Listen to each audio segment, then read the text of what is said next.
आप सभी भक्त आए हुए आप सब भक्तों को जय सिया राम, जय श्री राधे कृष्णा। माताओं बहनों को भी जय श्री राधे कृष्णा। आप लोगों को हम आज 7 दिन से राम कथा श्रवण कराते आ रहे हैं। जो राम कथा में त्रुटियां हुई हों तो आप सब लोगों से क्षमा प्रार्थी हैं, क्योंकि राम कथा तो भाई बहुत बड़ी कथा है, हम तो पूर्ण नहीं कर सकते और बहुत गूढ़ार्थ है ये कथा।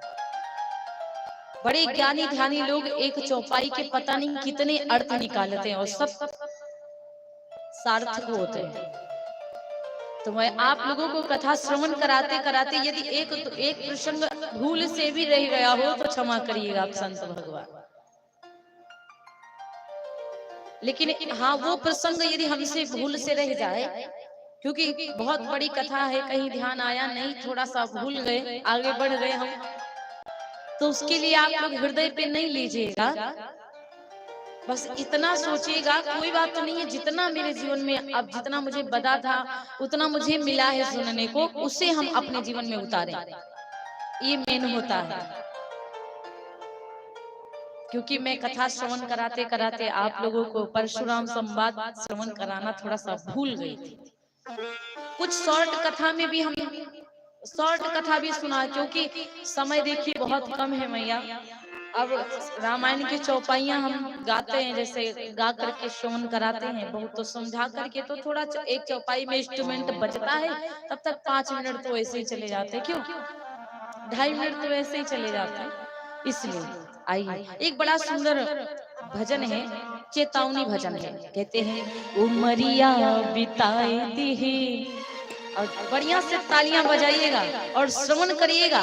इत कान में यहाँ तक के लाइएगा ना, यहाँ से यहाँ मत निकालिएगा प्यारे। इधर से सुनिए, इधर से सर्र से निकल रहा है। हाँ, इसको यही अंदर प्रवेश कर ले जाना। उमरिया बिताई दई राम नहीं जाना, उमरिया बिताई दई राम नहीं जाना, उमरिया बिताई दई।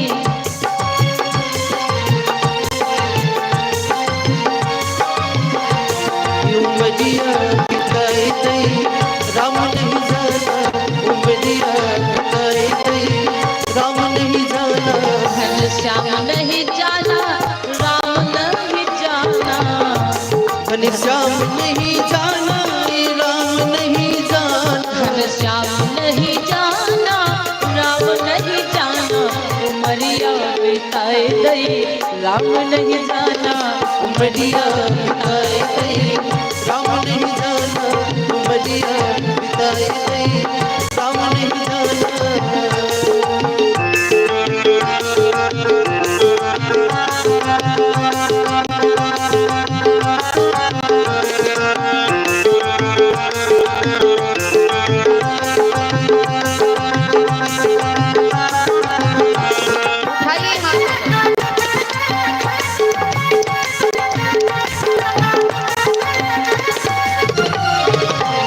और एक बात बतावें, पुरुषोत्तम पुरीख वाले जितने भक्त हैं हमें सुनाते, हमें समझाते, हमें बिटिया हमेशा हंसती रहा करो, आप हंसती हुई अच्छी लगती हो आप। ये बात हमें 2 4 5 बहुत लोग बताए। आप लोगों को देखकर लग रहा था कि आज थोड़ा दुखित मन से बिटिया हंसो, क्यों यही चाहते थे ना? हाँ, तो आप लोग भी हंसिए, भगवान आप लोगों को हमेशा प्रसन्न रखे, हमेशा मस्त रहिए, व्यस्त रहिए, लेकिन पस्त ना रहिए। उमरिया बिताए दई राम नहीं जाना, उमरिया बिताए दई राम नहीं जाना, उमरिया बिताए दई राम नहीं जाना। एक बात और बताए ना मिथिलांचल वाले भैया जी, आपकी तरफ हम बराबर ज्यादातर आपकी तरफ आते हैं। अभी बिहार में जब आए थे तो एक महाराज जी मिले, वो भैया को समझाए हंसते रहिए, क्योंकि हंसने से क्या होता है, चेहरे की जो सुंदरता होती है ना वो बढ़ती है, क्यों ग्लो आता है चेहरे पे, ब्राइटनेस आती है ना। तो इसीलिए आप सब लोग प्रसन्न रहिए, खुश रहिए। और एक बात कहते हैं, वो भूल गए हम, उमरिया बिताए दई राम नहीं जाना, उमरिया बिताए दई राम नहीं जाना उमरिया बिताए गई, राम नहीं जाना, राम नहीं जाना घनश्याम नहीं जाना, राम नहीं जाना घनश्याम नहीं जाना, उमरिया बिताए गई, राम नहीं जाना उमरिया बिताए गई, राम नहीं जाना।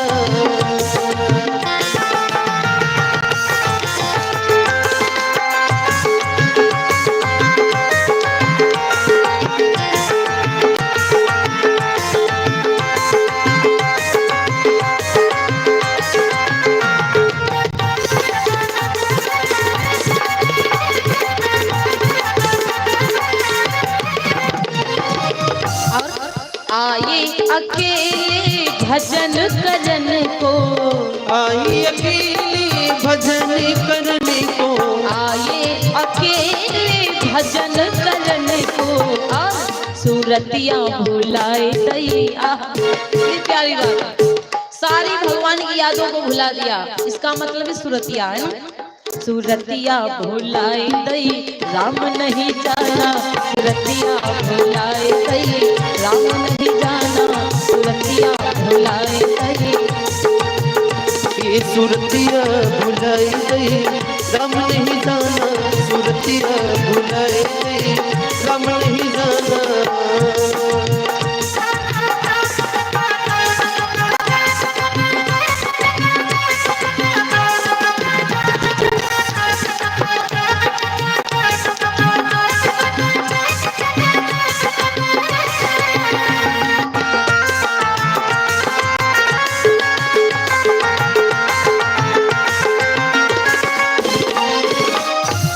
कपट की बांध गठरिया, झूठ कपट की बांध गठरिया, झूठ कपट की बांध गठरिया, झूठ कपट की बांध गठरिया।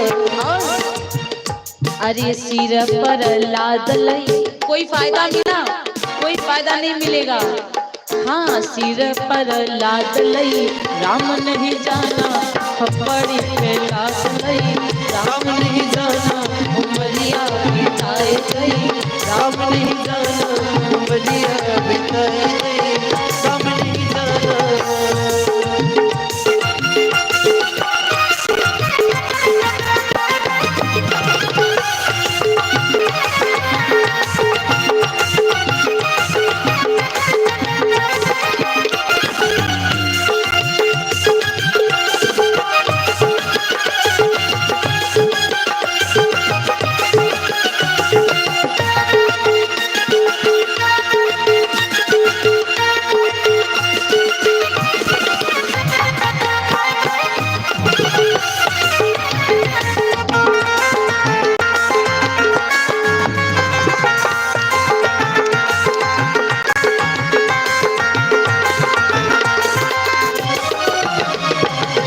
अधर्म करके करी कमाई, अधर्म करके करी कमाई, अधर्म करके करी कमाई, नैया तो पाए लई। अरे अधर्म करोगे तो नाव डूब जाएगी ना। जितना हो सके धर्म कर लो, क्योंकि जीवन का कोई भरोसा नहीं है। आप लोग पिछली बार आपके गांव के एक दादाजी थे जो नाचते रहते थे, मैं उन्हें 2-3 बार याद करी, लेकिन मुझे नहीं पता था, मुझे लगा वो कहीं तीर्थ पर गए होंगे, लेकिन वो बाबा तो भगवान के पास गए हैं।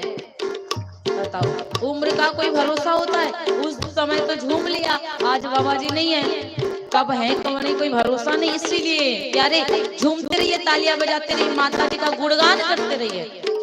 अधर्म करके करी कमाई, अधर्म करके करी कमाई, अधर्म करके करी कमाई, नैया डुबाए गई राम नहीं जाना, नैया डुबाए गई राम नहीं जाना, नैया डुबाए गई राम नहीं जाना, उमरिया बिताए गई राम नहीं जाना, उमरिया बिताए गई, राम नहीं जाना, उमरिया बिताए गई।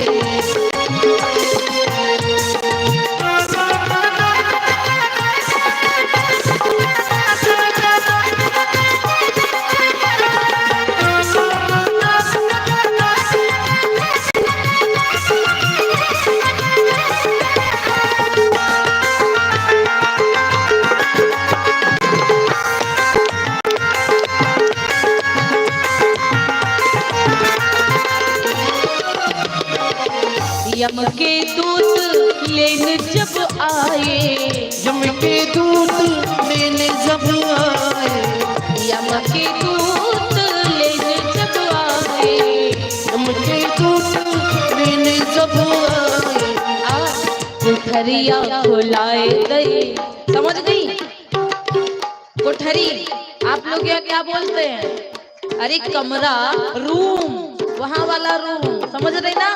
कोठरिया खुलाए दई, राम नहीं जाना कमरिया खुलाए दई, राम नहीं जाना उमरिया बिताए दई, राम नहीं जाना, राम नहीं जाना घनश्याम नहीं जाना, राम नहीं जाना घनश्याम नहीं जाना, उमरिया बिताए गई, राम नहीं जाना, उमरिया बिताए गई, राम नहीं जाना। चारि जने मिल गोली उठी है, सारी जने मिली डोली उठी है, चारि जने मिली डोली उठी है। सारी जने मिली डोली उठी है। हाँ फिर क्या होगा? अरे मरघट जलाई गई, बाद में कोई रख नहीं पाएगा। यही कहेंगे जब जिंदा रहोगे तो दादाजी काका जी सब बढ़िया रहेगा, ठीक है ना? और जिस समय मर गए ना तो दादा काका खत्म, बॉडी को जल्दी हटाओ, तो बॉडी का नाम आता है। दादा काका नहीं याद आते हैं, बॉडी बन जाती है, फिर समझ रहे ना? मरघट जलाए दई, राम नहीं जाना उमरिया बिताए दई, राम नहीं जाना उमरिया बिताए गई, राम नहीं जाना, उमरिया बिताए गई, राम नहीं जाना।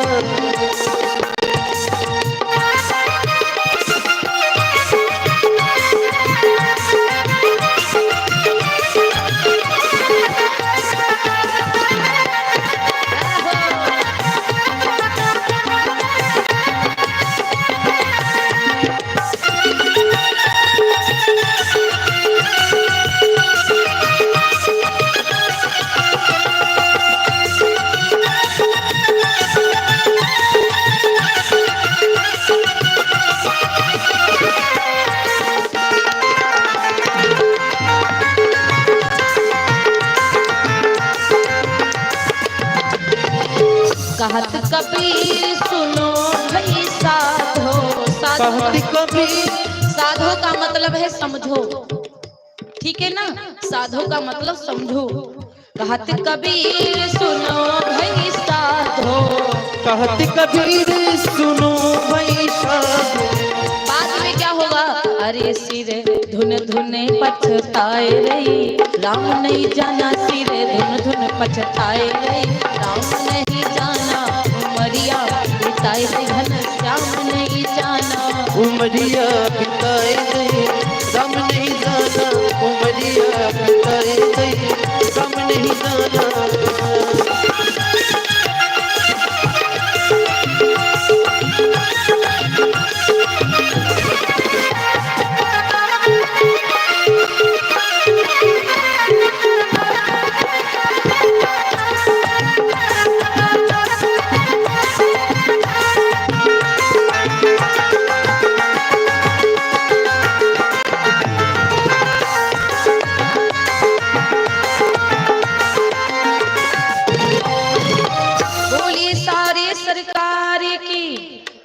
उमापति महादेव की की जय हो,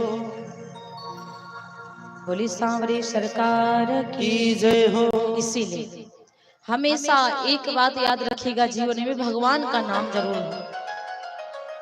आप लोगों को 7 दिन से हम भगवान की कथा श्रवण कराते चले आ रहे हैं। आज बड़ा सुंदर प्रसंग है। आज हमारी राघव जी ना आगे बढ़ने वाले हैं। हमारे राघव जी राक्षसों का वध करने के लिए अब आगे बढ़ने वाले हैं। कल लास्ट दिन है, समापन का दिन है कथा का। तो कल समापन दिन पे आप लोग ज्यादा से ज्यादा संख्या में आएंगे, ठीक मैया? 1-2 मैयन को साथ में बुलावा दे के लेके आएंगी, ठीक है? हाँ, साथ में और लेके आएंगे। आप दादा सब लोग अपने अपने साथ में अपने अपने दोस्तन को लेके आएंगे। बोली सावरे सरकार की। उमापति महादेव की जय हो। तो बड़ी सुंदर कथा आप लोगों को कल श्रवण करा रहे थे, फिर कहाँ पे हम पहुंचा दिए थे आप लोग बताइए। हमने कल कहाँ पे कथा पहुंचाई थी, अब आप लोग बताएंगे आज। पंचवटी पहुंचाए थे ना बाबा। हाँ, बोली सारी सरकार की।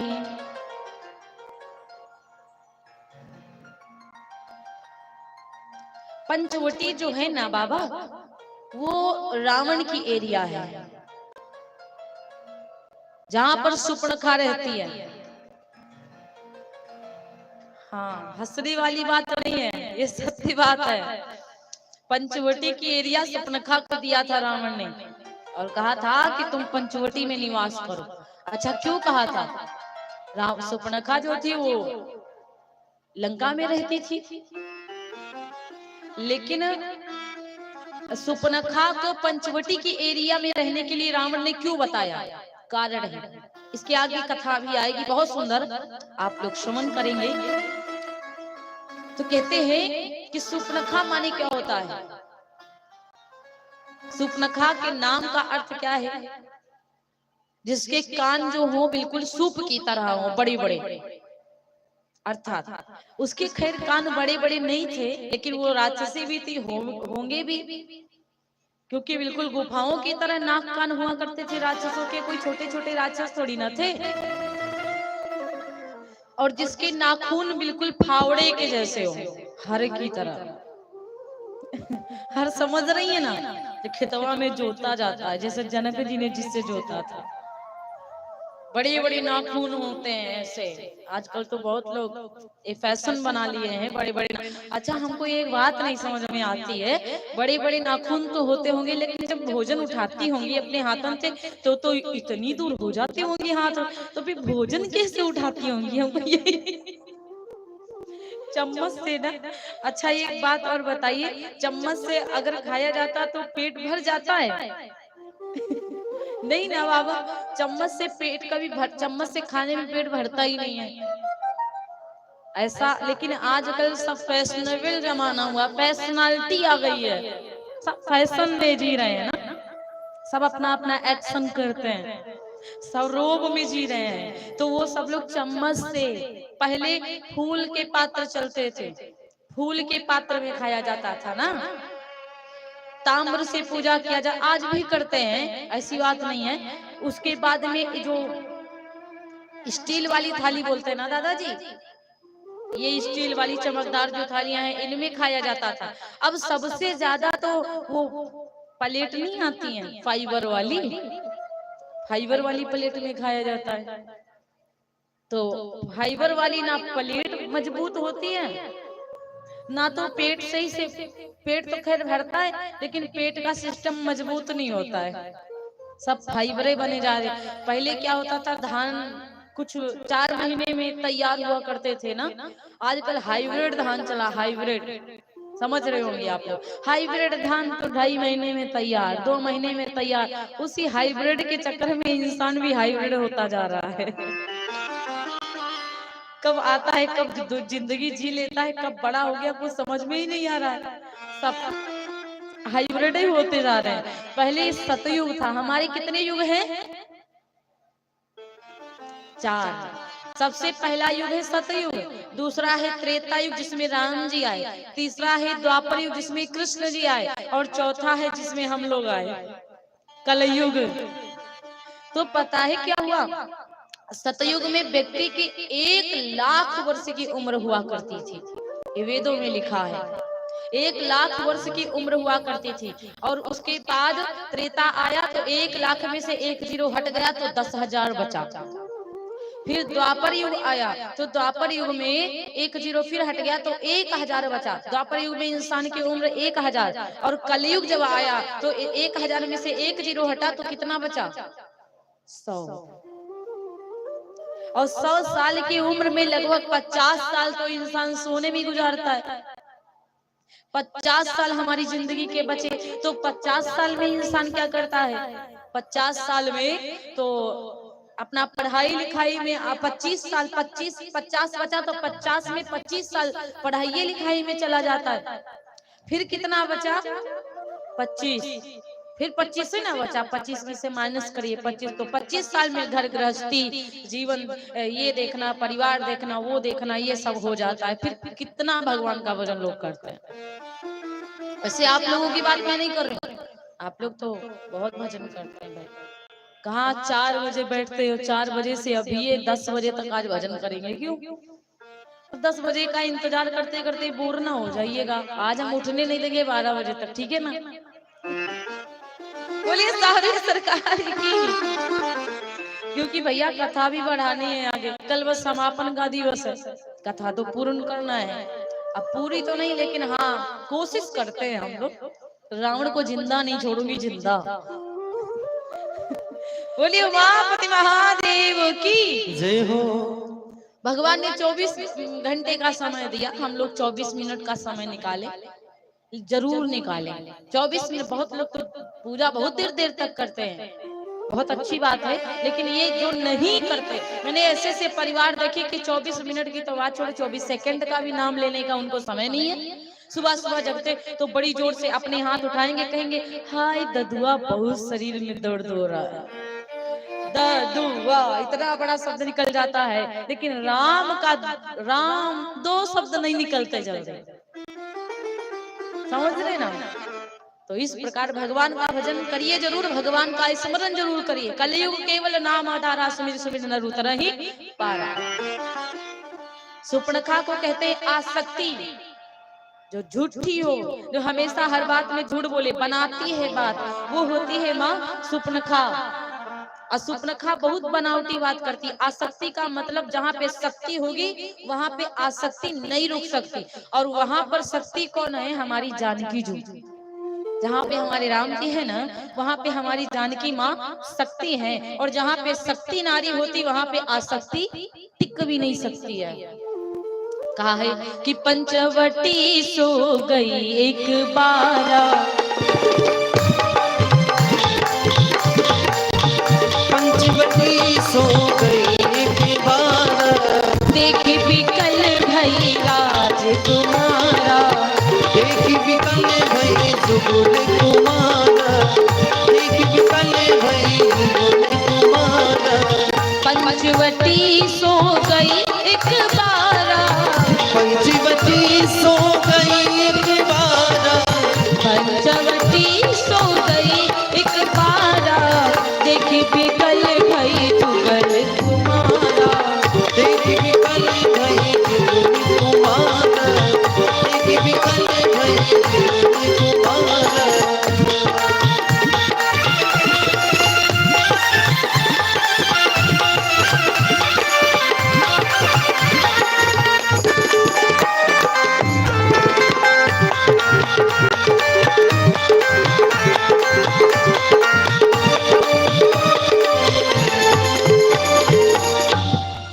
बाबा ने लिखा पंचवटी गई सुपर्णखा, पंचवटी सो गई एक बारा। आखिर वो रहती वहीं पर थी, लेकिन दूर रहती थी। जहां पर रामचंद्र जी ने अपनी कुटिया बनाई है ना, उधर तो जाना आना नहीं होता था सुपर्णखा का। तो वहां पर एक बारा का शब्द दिया है। जब एक बारा का शब्द दिया है तो क्या पहली बार निकली, लेकिन सत्य बात है वो उधर से ऊपर से उड़ती सुपर्णखा जा रही थी। अब देखते हुए इधर से उधर, उधर से उधर, जब सुपर्णखा देखती हुई जा रही थी तो भगवान राम जी उसको दिखाई पड़ गए। भगवान रामचंद्र जी, लक्ष्मण जी दिखाई पड़े। अब जब दिखाई पड़े तो सुपर्णखा ने भगवान को देखकर विकल हो गई। राम जी को देखकर वो विकल हो जाती है, और जब रामचंद्र जी को देखकर विकल हो गई तो क्या करती है? खुद सुंदरी बन जाती है, सुंदर रूप बनाती है। और जब वो सुंदर रूप बनाती है, जैसे कि 17-18 वर्ष की एक प्यारी सी कन्या हो ना, उस प्रकार इतनी सुंदर बन गई सुपर्णखा, इतनी सुंदर। और राम लक्ष्मण जी को देखकर मन मुग्ध हो गई। कितने सुंदर राजकुमारी ये दोनों। सुपर्णखा ने सोचा कि मैं इनके पास में जाऊं, और जा करके इनसे विवाह की प्रस्तावना रखूंगी, मैं इनसे विवाह करूं। और जब ये बात सोचती है तो सुंदर रूप बना करके भगवान श्री रामचंद्र जी के पास गई। और रामचंद्र देखिए कहा रुचिर रूप धरि प्रभु पही आई, सुंदर रूप धर करके भगवान के पास में आई। और जैसे भगवान के पास में गई है, बोली बचन बहुत मुस्काई, बहुत मुस्काई। आप लोगों को बताए थे ना, ज्यादा कोई मुस्कुराए, ज्यादा कोई हंसे तो समझ लीजिए ज्यादा हंसने के चक्कर में तुम पड़े तो ज्यादा हंसने के चक्कर में तुम फंसे। इसीलिए ज्यादा हंसना भी नहीं, बहुत मुस्कुराए तो समझ लो कुछ कारण है। जैसे कि नहीं बहुत मुस्कुराती। माता सती जब गई थी यज्ञ में, तो माता जब मिली थी उनकी सती माँ की तो गले से लगाए, लेकिन उनकी जो बहिनी थी वो बहुत मुस्कुराते हुए मिली थी। अब बहुत मुस्कुराए तो समझो गड़बड़ है। आज सुपर्णखा तनिक नहीं बहुत मुस्कुराती है।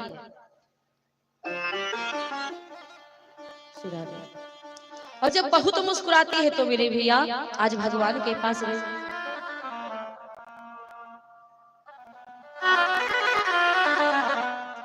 आज सुपर्णखा भगवान के पास में गई, भगवान से क्या कहते हैं कि तुम हसाम पुरुष ना, कि तुम सब पुरुष ना मौसम नारी, यह संजोग विधि रचा विचारी, यह संजोग विधि रचा विचारी। ये तुम सम पुरुष ना, तुम सम पुरुष ना मौसम नारी, यह संजोग विधि रचा विचारी, यह संजोग विधि रचा विचारी।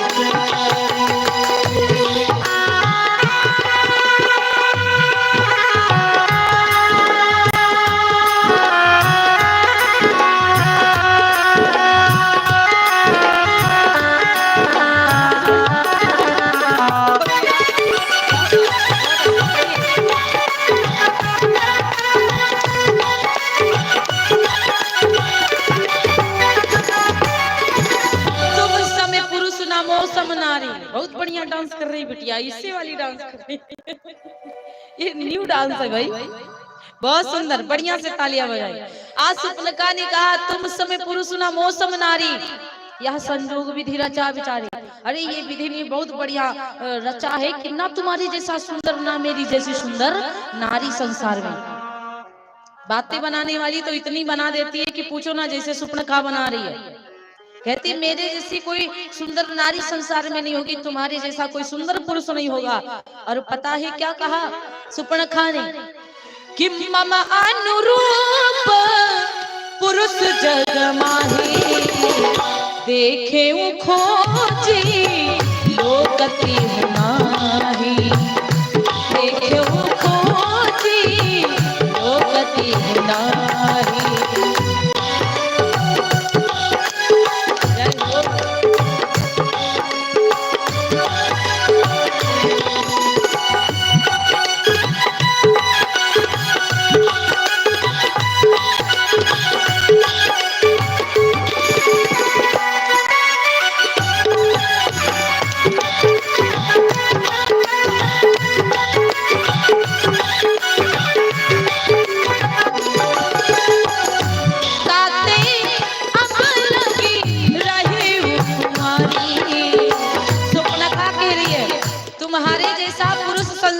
मैंने नहीं देखा और ना तो आपने मेरी जैसी सुंदर नारी देखी, और मेरे लायक तीनों लोगों में मैंने खोज लिया लेकिन कहीं में नहीं मिला।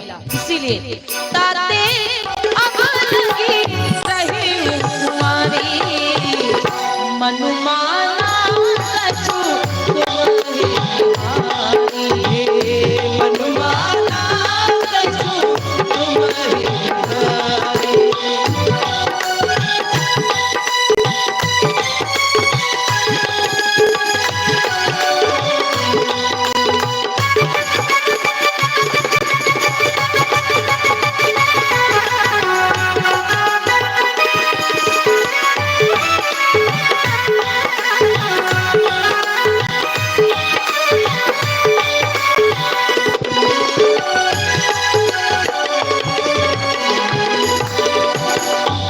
देखिए शूर्पणखा क्या कह रही है। आज देखिए शूर्पणखा क्या कह रही है। शूर्पणखा कह रही है कि मम अनुरूप पुरुष जग माही, मेरे लायक इस संसार में पुरुष नहीं मिला और तीनों लोकन में मैं खोज आई, लेकिन मेरे जैसा मेरे लायक कहीं मिला ही नहीं। इसीलिए तो मैं कुंवारी रही हूँ, ताते अब लग रही हूँ कुंवारी, इसीलिए मैं कुंवारी रही। और आपको पता मनु माना, अरे थोड़ा मतलब पूर्ण तुम हमें पसंद नहीं हो लेकिन मनु तनु को माना गया, समझ रहे। उसके कहने का मतलब है कि मनु माना कछ तुम ही निहारे, थोड़ा सा मन मान गया तो मैं तुमको निहारने आई, तुम मुझसे विवाह कर लो। अच्छा शूर्पणखा क्या कुंवारी थी? शूर्पणखा कुंवारी नहीं थी, शूर्पणखा की तो शादी हो चुकी थी भाई। इसके पति की जिह्वा थी बिजली के समान, शूर्पणखा के पति की जिह्वा बिजली के समान थी, इसीलिए इसके पति का नाम था विद्युत जिह्वा, इसके पति का नाम था। बहुत लोग विद्युत जिह्वा कहते हैं, थोड़ा अटपटा सा नाम है ये। तो रावण जो था ना विद्युत जिह्वा से ये थोड़ा सा दुश्मनी मानता था। कहा जाता है कि अपने बराबर यदि कोई आने लग जाए तो दूसरे व्यक्ति को जलन होने लगती है। और रावण जो था तो रावण से उससे युद्ध हुआ था, लेकिन रावण देखिए इंद्र को भी जीता, यहाँ तक के कितने देवता अधीन हो गए थे रावण के, कितने देवताओं को रावण ने अधीन कर लिया, लेकिन वो विद्युत जिह्वा था उसको अधीन नहीं कर पा रहा था। जब विद्युत जिह्वा रावण से नहीं जीत हार पाया, वो जीता रहा, तो रावण को हो गई दुश्मनी और ज्यादा हो गई जलन। तो मारने के लिए रावण ने अपनी बहन शूर्पणखा का विवाह विद्युत जिह्वा के साथ कर दिया, बहाने से। बहाने से लोग बहुत बिगाड़ देते हैं। तो विद्युत जिह्वा शूर्पणखा को पसंद करता है, शूर्पणखा से शादी हुई। अच्छा दिया कुछ भी नहीं, दहेज में तो वही कुछ ना कुछ तो देंगे या। रावण इतना बुरा था कि शूर्पणखा को दहेज में कुछ भी नहीं दिया। एक बार शूर्पणखा अपने पति से कहने लगी, स्वामी भैया ने शादी तो कर दिया, हर भाई देता, सोने की लंका में रहता, रावण गरीब तो है नहीं, इतना बड़ा अमीर रावण फिर भी हमें कुछ दिया नहीं। तो शूर्पणखा के पति ने समझाया कोई बात नहीं है, नहीं दिया तो कोई बात नहीं, वैसे भी हमारी शादी हो गई तो बड़ी बात है। लेकिन शूर्पणखा, नारी का स्वभाव जो जानते हो जिद्दी होती है। अब शूर्पणखा जिद कर रही है कि मैं कुछ भी हो भैया के यहाँ जाऊंगी और भैया से कुछ ना कुछ मांग करके लेके आऊंगी। तो शूर्पणखा का पति भी साथ में जाता है। और जब शूर्पणखा का पति भी साथ में गया ना, तो शूर्पणखा ने रावण से जो भी कहा कि भैया मुझे आपने कुछ दिया नहीं, आपने शादी कर दिया। तो रावण देखिए वो दुष्ट वैसे भी है, अहंकारी व्यक्ति बुरा होता है। अहंकारी व्यक्ति जो होता है तो वो अपनी इज्जत को नहीं डरता है, वो अहंकार में आगे बढ़ता जाता है। उसको डर नहीं लगता कि हमें लोग क्या कह रहे क्या नहीं कह रहे, ये होता है। रावण अहंकारी था, उसको क्या कह रहे क्या नहीं कह रहे रावण को कोई फर्क नहीं पड़ता। शूर्पणखा ने कहा भैया आपने मुझे कुछ दिया नहीं, तो रावण डायरेक्ट उसके पति के ऊपर उंगली उठा दिया कि तुम्हारे पति क्या दरिद्र है जो तुम्हारे पति के पास कुछ नहीं जो मैं तुम्हें कुछ दूं। अब कोई मेहमान आपके द्वार आ जाए, आपसे कुछ मांग ले, आप उसको दरिद्र वरिद्र बना देंगे, उल्टी सीधी बातें कह देंगे तो बुरा लगेगा कि नहीं लगेगा? अतिथि देवो भव, देवता होता है अतिथि। यदि मेहमान आपके द्वार पे आ जाए तो वो देवता के समान होता है, आप उसको बुरा नहीं बोलिए यदि अच्छा नहीं बोलते हैं तो। पता नहीं किस रूप में आपको नारायण मिल जाएगा। तो अब रावण ने उल्टा सीधा बोल दिया तो कौन पत्नी सुनेगी भाई कि उसका भाई उसके पति को सामने कुछ उल्टा सीधा कहे? कोई पत्नी नहीं कहेगी। हाँ, ना तो अपने भाई के प्रति सुनेगी ना अपने पति के प्रति। वो दोनों परिवारों को बनाकर रखना चाहती कि डिस वायलेंस सिस्टम ना सब बराबर चले। यदि पति देवता चाहे कितने प्रेम करते हो, चाहे कितने बढ़िया हो, यदि मायके के बारे में एक लफ्ज भी बोल दिया तो समझ लो काट देंगे। माताओं को बड़ा गुस्सा आता है। माताओं के बहुत गुस्सा आता है।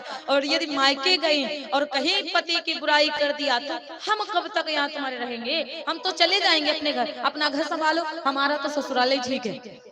तो नहीं बनेगा। अब उसके पति की बेइज्जती कर दिया, सुपनखा को अच्छा नहीं लगा। सुपनखा ने भी तुरंत समझा दिया।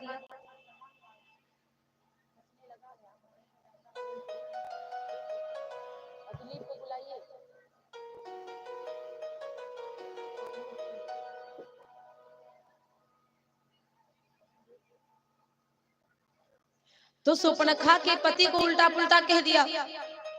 तब विद्युत हवा से रावण का युद्ध प्रारंभ हुआ। और जब रावण का युद्ध प्रारंभ हो गया तो जैसे ही रावण,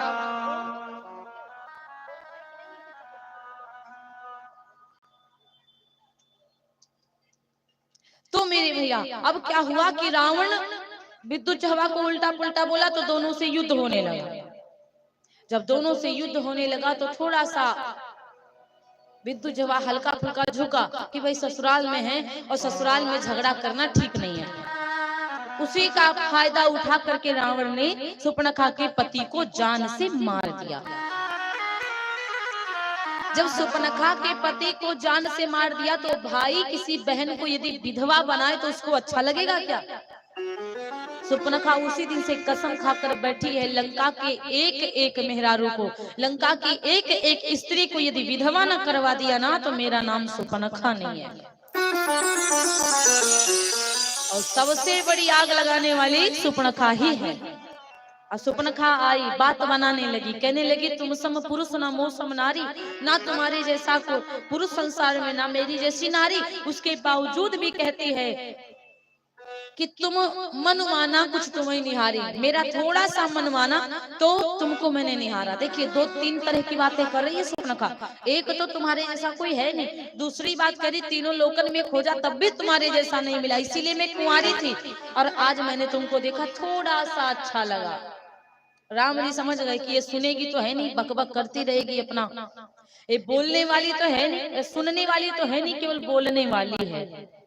तो क्या हुआ कि आज भगवान रामचंद्र जी सीता जी की तरफ देखते हैं कि सीता ही चितई कहीं प्रभु बाता, सीता ही चितई कहीं प्रभु बाता, सीता ही चितई कहीं प्रभु बाता, सीता ही चितई कहीं प्रभु बाता, सीता ही चितई कहीं प्रभु बाता, सीता ही चितई कहीं प्रभु बाता।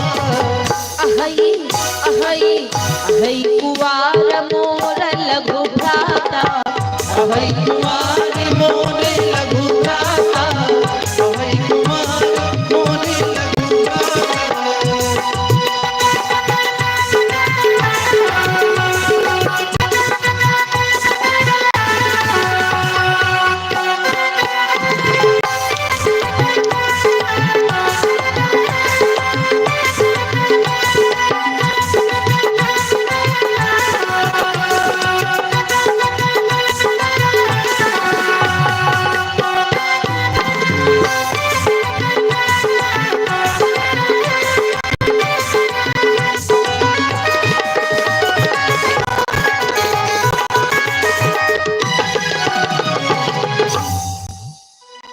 माता सीता जी को भगवान रामचंद्र जी देखते, चितई माने देखना।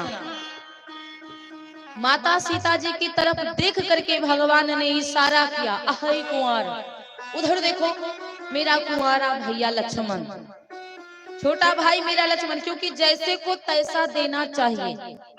भगवान तो झूठ बोलते नहीं, भगवान को झूठ बोलना नहीं चाहिए। फिर भगवान ने सुपर्णखा से क्यों कहा कि अहै कुंवर मोर? का लक्ष्मण जी कुंवारे थे?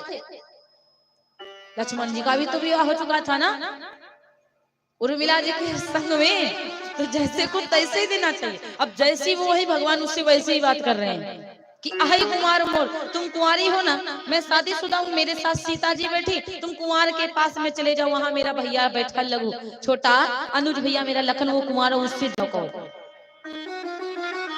जैसे सुपर्णखा ने ये बात सुनी तो सुपर्णखा गई लक्ष्मण रिपु भगिनी जानी, गई लक्ष्मण रिपु भगिनी जानी, गई लक्ष्मण रिपु भगिनी लक्ष्मण रिपु भगिनी जाने, कई लक्ष्मण रिपु भगिनी जाने, कई लक्ष्मण रिपु भगिनी जाने।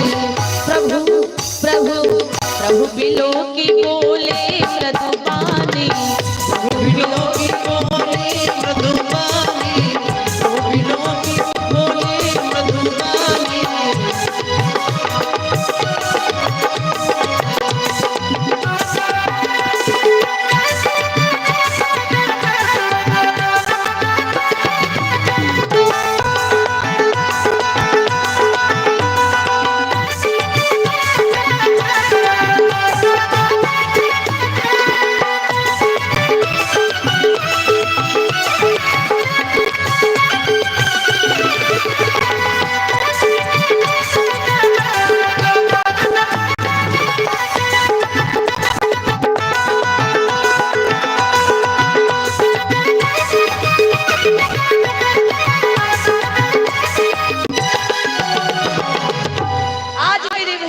अब भगवान जैसे राम जी की बात सुनते अब तुरंत लक्ष्मण जी के पास में गई, और जैसे लक्ष्मण जी के पास में गई तो भगवान लक्ष्मण जी से भी वही बातें, आप मेरे संग शादी कर लो।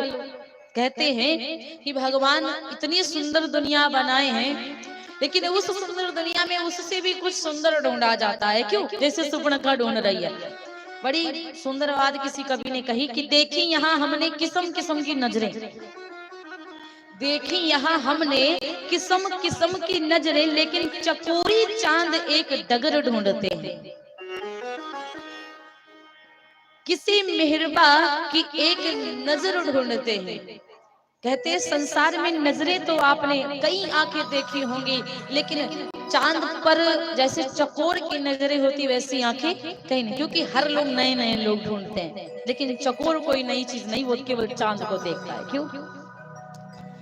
यह बेकदर है दुनिया, यह बेकदर है दुनिया, हम किसी की कदर ढूंढते हैं, किसी मेहरबा की नजर ढूंढते कि हमारे ऊपर कोई मेहरबानी कर दे। तूने बनाया है सारा यह चमन, तुझे मुबारक प्रभु, तूने बनाया है ये सारा चमन, तुझे मुबारक प्रभु, लेकिन एक पुष्प मिले हम ऐसा मुकद्दर ढूंढते हैं। समझिएगा बात को, किसी मेहरबा की नजर ढूंढते, मतलब हम लोग की नजर जो है ना अपने से आगे बढ़ बढ़ के देखना चाहती है, आगे से बढ़ बढ़ कर। जैसे सुपर्णखा, इच्छाओं को कंट्रोल करिए, यदि इच्छाएं कंट्रोल नहीं हो रही, इच्छाएं बढ़ रही, आप लोगों को अयोध्या कांड में भी बताया था, तो तकलीफें आएंगी। अब सुपर्णखा की इच्छाएं कंट्रोल नहीं, चलो इनसे नहीं तो आगे, उनसे नहीं आगे, लेकिन सुपर्णखा ने तो पहले कसम खा के रखा, सच कहा है, उस समय ना राम के जैसा कोई पुरुष था, ना सुपर्णखा के जैसी कोई नारी थी। क्योंकि कौन बहन चाहेगी कि हम अपने मायके को बर्बाद कर दे? वो सुपर्णखा ही थी केवल। उस समय कोई ऐसा व्यक्ति दूसरा नहीं था जो रावण को जान से मारने की हिम्मत रखता था, वो केवल मेरे राघव जी थे। इसीलिए सुपर्णखा ने कहा, तुम सम पुरुष न मो सम नारी। बहुत छुपी छुपी बातें हैं प्यारे। इसलिए आज देखिए ना, सुपर्णखा लक्ष्मण जी के पास रही, और लक्ष्मण जी रामचंद्र जी को देखते हैं, और राम जी को देख करके लक्ष्मण जी ने कहा कि सुंदरी सुनो मैं, कि सुंदर सुनो मैं उनकर दासा, सुंदर सुनो मैं उनकर दासा, सुंदर सुनो मैं उनकर दासा, सुंदर सुनो मैं उनकर दासा, सुंदर सुनो मैं उनकर दासा, सुंदर सुनो मैं उनकर दासा। परा परा पराधीन नहीं तोर सुपासा, पराधीन नहीं तोर सुपासा, पराधीन नहीं तोर सुपासा।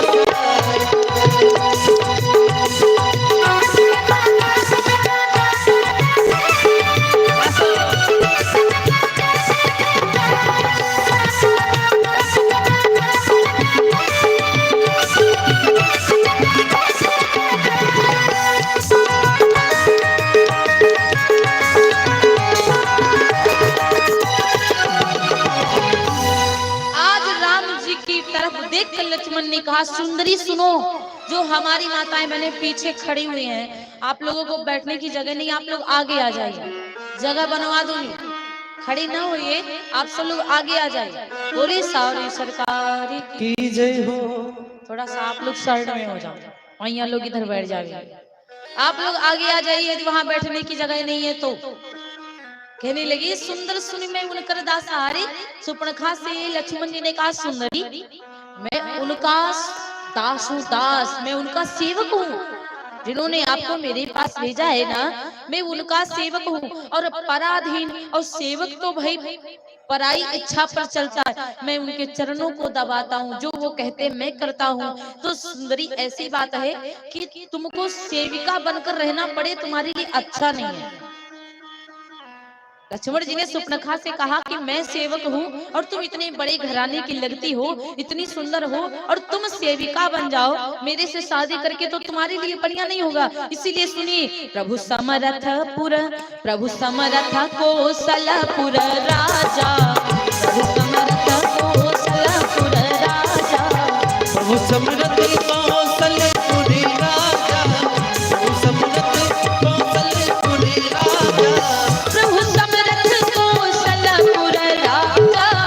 कौशलपुर राजा। जो कछु करहि पुनहि सब साजा, कुछ करहि पुनहि सब साजा, कुछ करहि पुनहि सब साजा।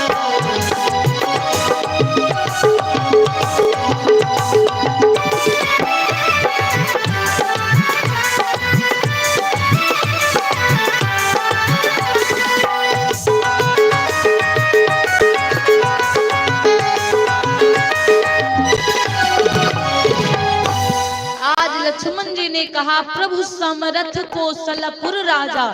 सुपर्णखा अब नाम तो नहीं लिया, लेकिन कहा सुंदरी आपको पता है वो जो है ना कौशलपुर के राजा है, राजा वो राजा जो कुछ करे उसको सब छाजा, राजा जो कुछ करे उसके लिए सब बढ़िया ही बढ़िया है। तुम मेरे संग रहोगी तुम्हारा कोई फायदा नहीं है, फायदा लेना चाहती हो तो तुम उन्हीं के पास में जाओ।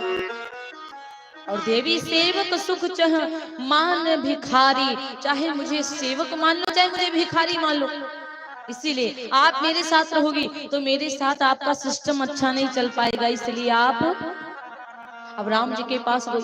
अब राम जी ने कहा अरे आप तो फिर आ गई मेरे पास।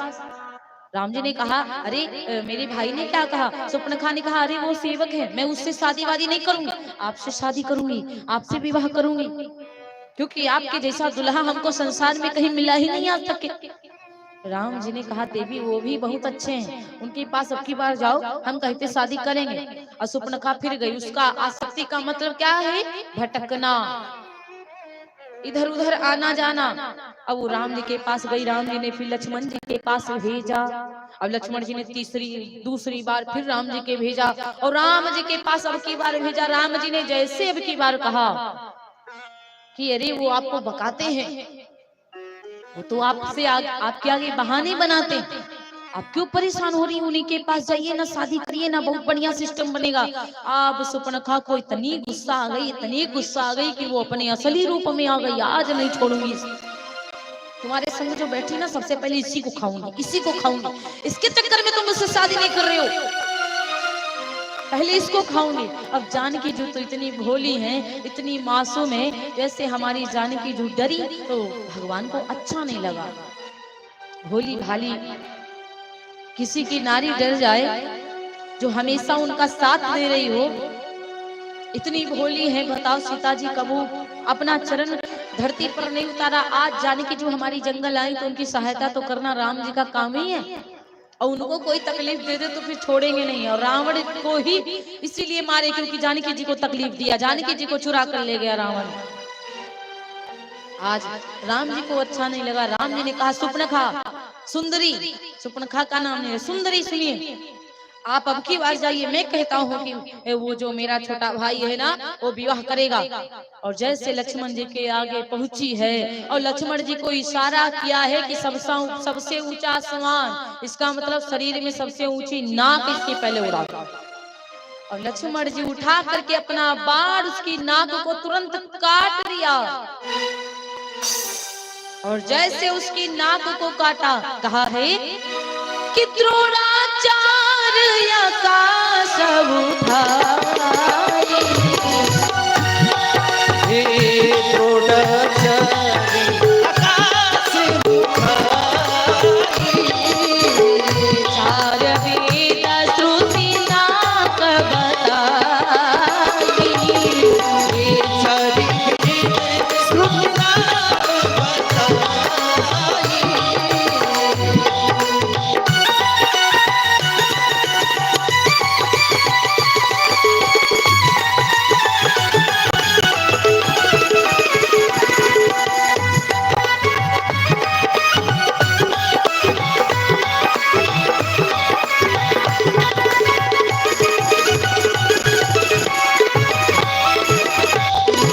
आज भगवान ने ऊपर हाथ उठा दिया, सबसे ऊंचा आसमान, शरीर में सबसे ऊंची नाक, और इसके तो इज्जत है नहीं, नकटी बनी घूम रही संसार में, अपना दुल्हा ढूंढते घूम रही, इसकी नाक काटो सबसे पहले। और लक्ष्मण जी आकर के क्रोध में आवेश में आकर शूर्पणखा की नाक को काट दिया, और राम जी ने कहा इसके कान भी काट दो लक्ष्मण। लक्ष्मण जी ने ना सोचा ना विचार किया, उसके कान भी काट दिया, और बढ़िया से उठाकर नाक कान हाथों पे सजा दिया कि जा रावण को बता दे कि लखन ने चुनौती दिया है। आप भैया उठा करके शूर्पणखा के हाथ में सजा दिया। अच्छा, लोग कहते हैं एक बात कि नाक काटे तो चलो माना जाता है कि भाई उसको शर्म नहीं लग रही थी नकटी को और दुल्हा ढूंढ रही थी, लेकिन कान का एक लिए काट दिया। कहा जाता है कि जो केवल अपनी धुने और किसी की ना सुने, उसके मतलब कान होना ना होना बराबर है। और शूर्पणखा तो किसी की सुनी ही नहीं, ना राम जी की ना लक्ष्मण जी की, वो अपनी सुनती नहीं है, केवल बक बक कर रही है, केवल शूर्पणखा तो बोलती है। शूर्पणखा के कानों को भी उड़ा दिया, और जैसे शूर्पणखा के कानों को उड़ा दिया, कानों को नाक को बढ़िया से हाथ में सजा दिया, और कहा जाओ रावण को देना बोल देना, लक्ष्मण ने चुनौती दिया है। और शूर्पणखा इतना घबराई, इतना परेशान, इतना चिल्लाते चिल्लाते रावण के पास नहीं गई, वो तो खर और दूषण के पास में गई, और खरदूषण के पास में जाकर के पहुंची, और जैसे खरदूषण को पूरी बात बताई, तुम मदिरा मांस खा के शराब पी के यहाँ पर बैठे हुए हो, और 2 तपस्वी आए हुए हैं वनवास पंचवटी में, तुम लोगों को पता ही नहीं है, अपना काम कर रहे हो। और जैसे खर और दूषण ने सुनी, खरदूषण पूरी सेना को भेजा, और राम जी ने देखा पूरी सेना आ रही है। राम जी ने कहा अरे लक्ष्मण, आप जानकी जी को गुफा में लेके जाओ, हम निपटते इनको निपटाते तब तक। और खरदूषण ने एक वरदान मांगा था। खरदूषण ने कहा था कि हम दोनों भाई आपस में ही मारे, बाकी हमें कोई तीसरा ना मार पाए। और उन लोगों को पता था कि भाई भाई कभी आपस में भला एक दूसरे की जान लेता है क्या? क्यों? उन लोगों को लगा कि भाई भाई जान नहीं, खर अलग है दूषण अलग है। इन दोनों को ब्रह्मा जी ने वरदान दिया था कि दोनों आपस में ही लड़कर मरेंगे। भगवान रामचंद्र जी ने ऐसी लीला करी, ऐसी माया फैलाई कि खर और दूषण में ही राम एक दूसरे को दिख रहे हैं। अब वो उसको मार रहा राम समझकर, वो उसको राम समझकर, इसीलिए दोनों समाप्त हो गए। और जैसे दोनों समाप्त होते हैं, शूर्पणखा जाकर के रावण के पास में पहुंची, और रावण से कहती है रावण, आराम से मदिरा पान करके तुम लंका में आराम कर रही हो, क्या तुम्हारे राज्य में हो रहा तुम्हें कुछ भी नहीं पता है? रावण ने कहा बोल मत, पहले ये बता कि तेरे को नकटी किसने बनाया है?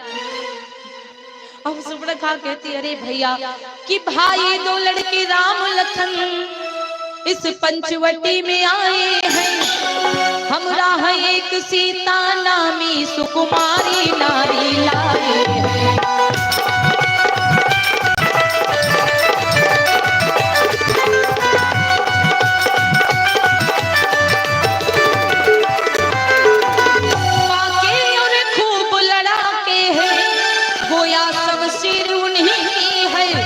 पंचवटी में रहते हैं, मानो जागीर है।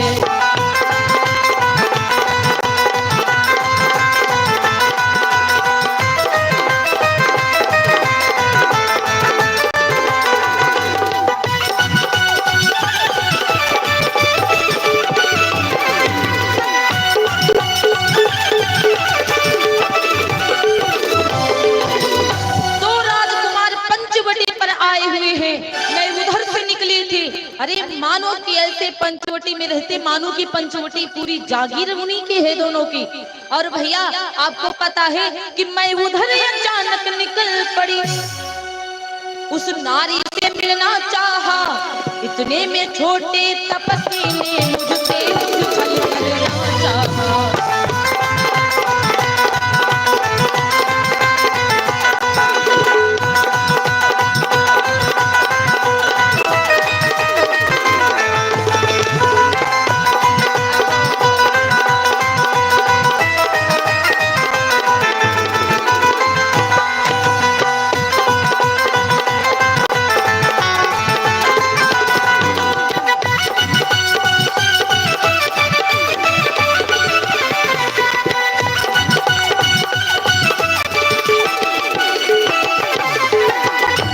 अरे भैया पता है जिसमें पंचवटी से निकली, अरे मैं तो कुछ गलत नहीं कर रही थी, मैं तो केवल उनकी नारी से मिलना चाहिए, मैं तो केवल उनकी नारी से बतियाना चाहिए। इतने में छोटे तपसी ने मुझसे कुछ छल करना चाहा। स्वप्न खा गई होती जो बात बात पर झूठ बोले, मुझसे छल करना चाहा। और भैया आपको पता है कि जब मैंने तेरा नाम लिया तो उसने मुझको दी गाली, और मेरी नाक काट डाली और मेरे कान कतर डाली।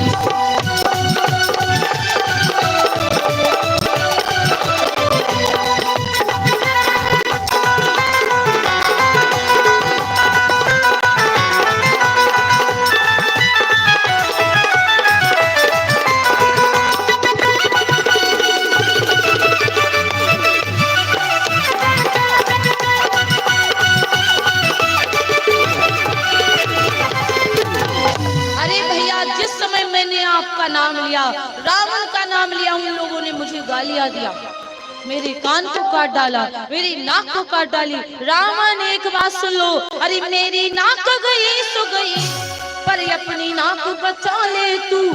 यदि जग में ऊंची नाक नहीं तो नकटा नाम धरा ले तू।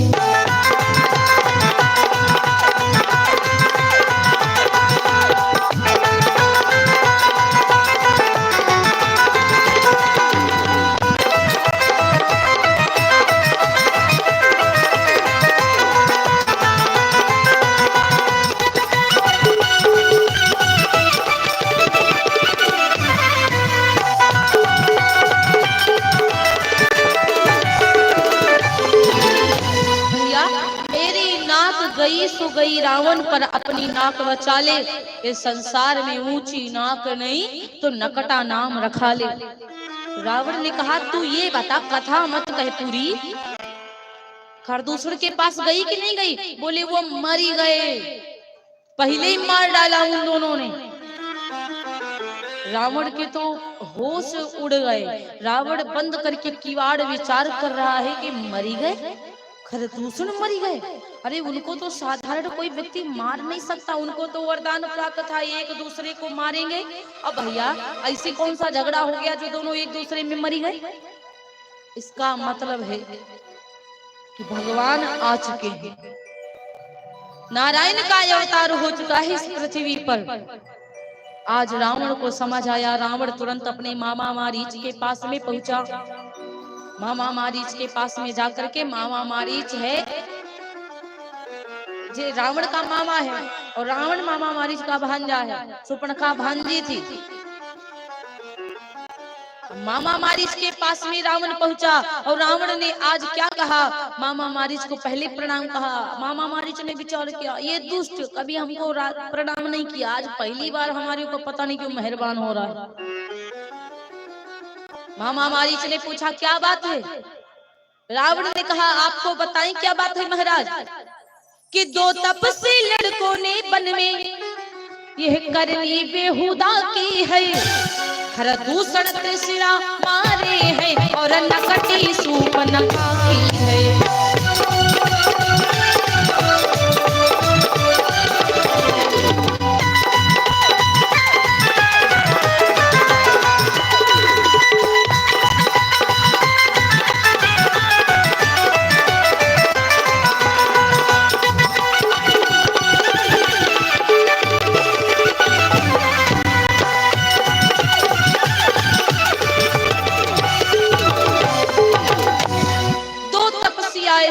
ऐसा गलत काम किया है कि सुपर्णखा को नगटी बना दिया, सुपर्णखा के कान को काट दिया। आपको पता, खरदूषण को मार दिया, त्रिशला को मार दिया। राम नाम है उनका, रावण ने राम का नाम नहीं लिया है, लेकिन बताया 2 तपस्वी आए। आज रावण ने कहा मैं चाहूं तो उन दोनों से युद्ध कर लूं, लेकिन नहीं, मैं युद्ध नहीं करूंगा। उन्होंने मेरे कुल में मेरी बहन को नकटी बनाया, मैं उनके कुल की स्त्री को हर के लेके आऊंगा। इसलिए तुम चलो, माया मृग बन जाओ और तुम वहां पे आराम से राम को भरमाना और मैं उनकी नारी को हर लाऊंगा। मामा मारीच ने कहा, अरे पागल हो गए हो क्या रावण? अरे उनको साधारण ना समझो, वो तो नारायण के अवतार है, नारायण के अवतार हैं। जिस समय युद्ध हो रहा था उस समय एक बाण मुझको मारा था, बिना नोक वाला बाण, इतनी जोर से मारा कि मैं वहां से उड़कर आकर के समुद्र के 7 योजन पार गिरा। आज तक के मैं उठ नहीं पा रहा हूँ और तुम कहते हो कि मुआ मारने चले, मेरे बस की बात नहीं है। रावण ने कहा, इतना ज्यादा ज्ञान कहोगे ना मामा तो तुमको खुद मैं मार दूंगा। मामा विचार करने लगे, इस पापी के हाथ अंते मरना बढ़िया के भगवान के हाथ अंते मुक्ति पाके चली जाएंगे। अब तुरंत मामा क्या करते हैं, मामा मृग बन गए और बन करके मामा मृग जा करके उसी पंचवटी के पास में थोड़ी दूर पर, अच्छा उस समय क्या हो रहा था, कुटिया में भगवान रामचंद्र जी सीता जी को कथा श्रवण करा रहे थे। और जब रामचंद्र जी कथा को श्रवण करा रहे थे तो सीता जी कथा सुन रही थी, लेकिन वो मृग भटक रहा था। अचानक से सीता मैया की नजर सोने के मृग पर पड़ी। जानकी जी का ध्यान जो था कथा से हटकर सोने में चला गया। कथा से जिसका ध्यान भटकता है ना, फिर उसका कल्याण नहीं होता है जल्दी। अब जानकी जी का ध्यान कथा से हटा तो सोने की लंका में डायरेक्ट बैठी है। बता, कथा में ध्यान लगाओ तो कथा में ही ध्यान लगा करके रखो। अब मामा तो इधर उधर भटक रहा है। सीता मैया ने स्वामी से कहा, स्वामी स्वामी आपको पता है सोने का मृग, देखिए ना वहां पे कितना प्यारा मृग है, आप इस मृग को पकड़ करके लाइए ना, इस मृग को पकड़कर हम अयोध्या को लेकर जाएंगे। राम जी ने कहा, जानकी आप जो सोने का मृग देख रही है ना, कहीं सोने का मृग होता है क्या? सोने का मृग नहीं होता, ये तिलस्मी छाया है, छाया। और क्यों तुम इसके चक्कर में पड़ी हो? कथा की तरफ ध्यान दो। जानकी जो जिद करती, स्वामी लेकर तो आइए, मैं देख रही हूँ भाग रहा है। अरे वो मृग है, वो भाग रहा है, देखिए देखिए वहां से वहां गया, वहां से वहां, इसका मतलब वो मृग है, सोने का मृग है। राम जी को ये बात नहीं माननी चाहिए थी, लेकिन रामचंद्र जी बात को मान लिए और सीता जी की बात को मान करके रामचंद्र जी बाण को लिए, धनुष को उठाए, तरकस बांध लिया और चलते चलते लक्ष्मण जी से कहा, बुद्धि बल विवेक इन चीजों से जानकी जी की रक्षा करना। बल बुद्धि विवेक और समय विचार, समय टाइम को देख करके, इन 4 चीजों को देखकर समय समझ लेना चाहिए। जैसे कि रात के 12 बजे यदि आपको पता लग गया कि कोई हमारे द्वारा बड़ी जोर जोर से चिल्ला रहा है, तो खाली हाथ मत जाओ, वो समय आपके लिए ठीक नहीं है, बाहर निकलना। यदि आपके पास में धन है, यदि आपके पास में सुंदरता है, यदि आपके पास में पद है और यदि आपके पास में जवानी है, तो इन चारों चीजों, यदि इन चारों चीजें भगवान ने आपको दिया तो उसके इन चारों चीजों के होते होते आपके अंदर विवेक होना चाहिए। यदि विवेक नहीं होगा तो फिर बिगड़ जाओगे।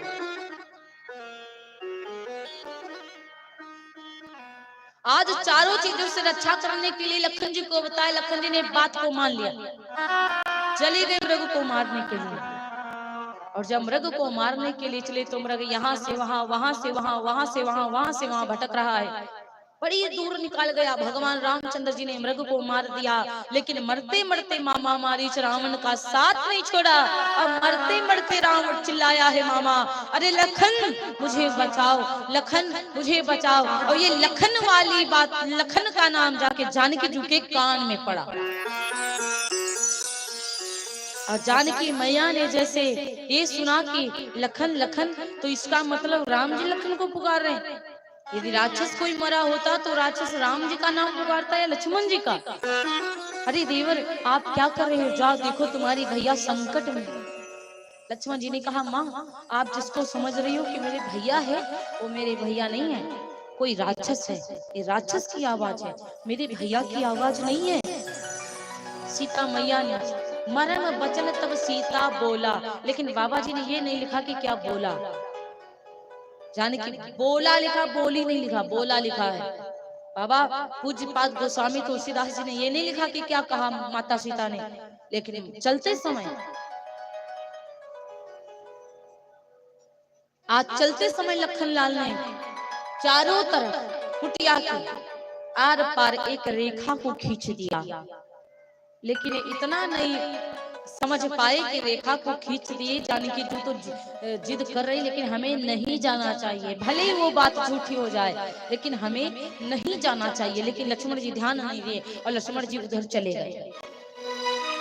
रावण इधर क्या करता है, बाबा का भेष बनाया, बाबा का भेष बना करके रावण अलख जगाया। अलख जगायो दरवाजे पर, माता भीख कछु मिल जाए। कई दिनन से मैं भूखा हूँ, अपना लूंगा भूख मिटाए।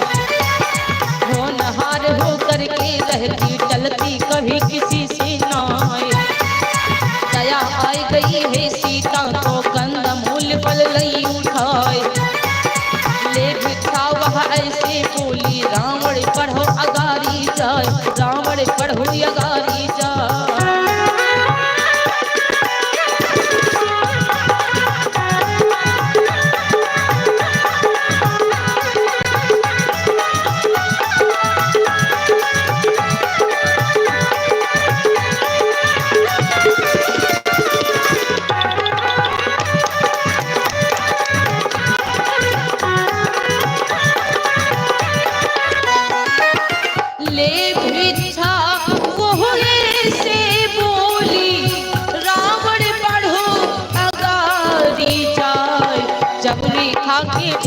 आया उसको भाग पड़ी दिखलाए। देना हो तो बाहर आओ, वरना साधु भूखा जाए। कभी भीख में नहीं लेता हूँ, सुन लो माता ध्यान लगाए, सुन लो माता ध्यान लगाए।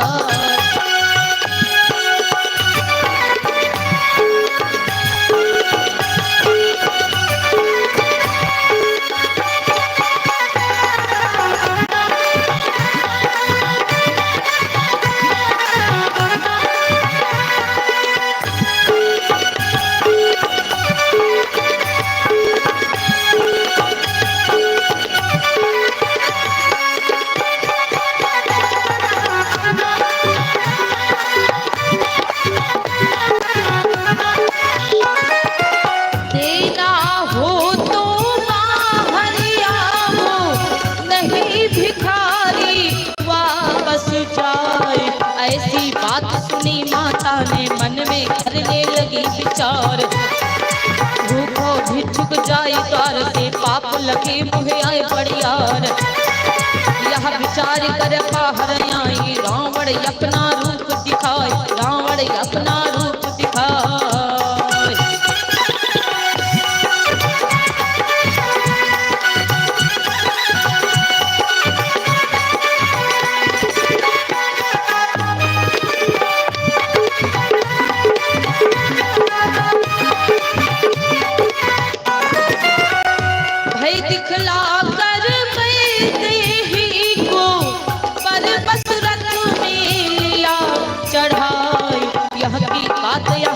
छोड़ो अब आगे की कथा सुनाए। वेगवंत निज रथ को हाका, नभ मार्ग में चला उड़ाए। हाय हाय टकराए जानकी, मन में धीर धरे हैं नाय। बहे नीर की धार, नैनन बहे नीर की धार।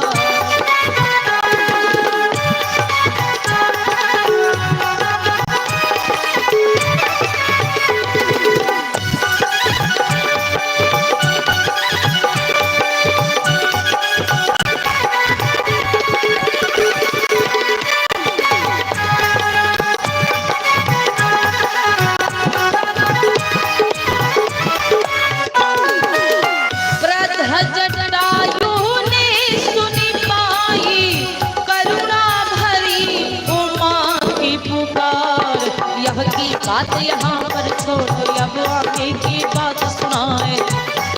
नाम सुनैना कृष्ण है मेरा, गाय के गाथा रही सुनाए, गाय के गाथा रही सुनाए।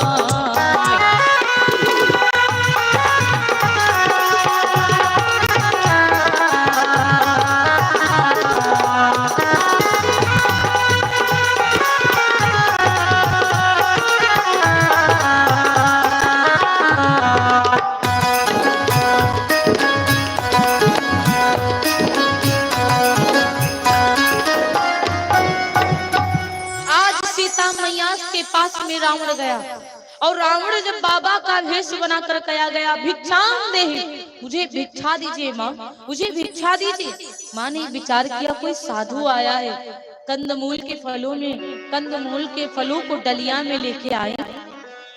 तब तक रावण ने विचार किया मैं अंदर जाके जानकी जी को पकड़ के रथ में बिठा के उड़ा कर लेके जाऊं। आगे बढ़ा तो आग दिखाई। रावण समझ गया यदि मैं अंदर गया तो मैं भस्म हो जाऊंगा। रावण ने कहा मैं बंदी भिक्षा नहीं लेता, यदि आपको भिक्षा देनी तो बाहर आओ वरना भिक्षुक वापस जाएगा। जानकी माँ ने कहा देखिए अभी मेरे स्वामी नहीं है, अभी मेरे देवर जी नहीं है, मैं आपको बाहर आके भीख नहीं दे सकती बाबा, कल आप आइएगा मैं बाहर आके दूंगी, अभी तो आपको यहीं से लेना पड़ेगा। रावण कहने लगा यदि आप नहीं देना चाहते भिक्षा तो मैं जा रहा हूँ, लेकिन मैं आपके बंदी भीख नहीं लूंगा। माँ ने विचार किया यदि आज मेरे द्वार से भिक्षुक वापस जाने लगा तो कोई भी माँ अपने घर से बाहर निकाल कर भीख नहीं देगी। जानकी मैया आज यही विचार करके बाहर आई, लेकिन रावण की इतनी हिम्मत नहीं थी जानकी जी को टच कर ले, जानकी जी को छू ले। माता जानकी जी के चरणों की वंदना करता है रावण, उसके बाद रावण उठाकर बैठा था, क्योंकि जो रावण था ना,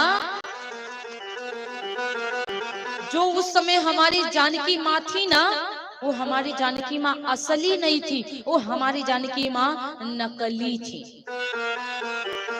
जानकी असली मैया तो अग्नि में प्रवेश कर गई थी, लेकिन असली मैया तो हमारी अग्नि में है और नकली परछाई आज रावण लेके जा रहा है कि भैया जी एक बात बतावे भली, सीता हरण हुआ था नकली।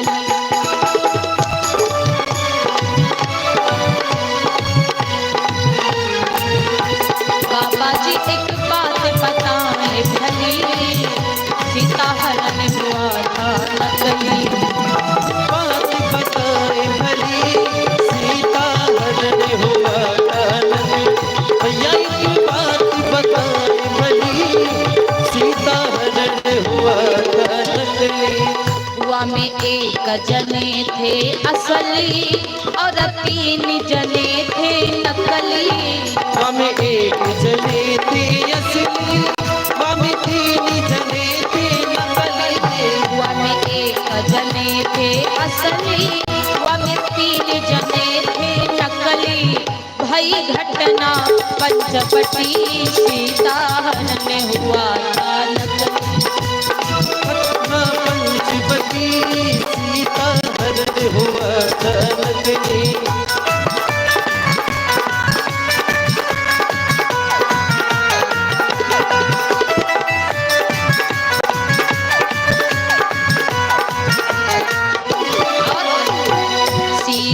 रावण थे नकली, मामा मारीच था नकली।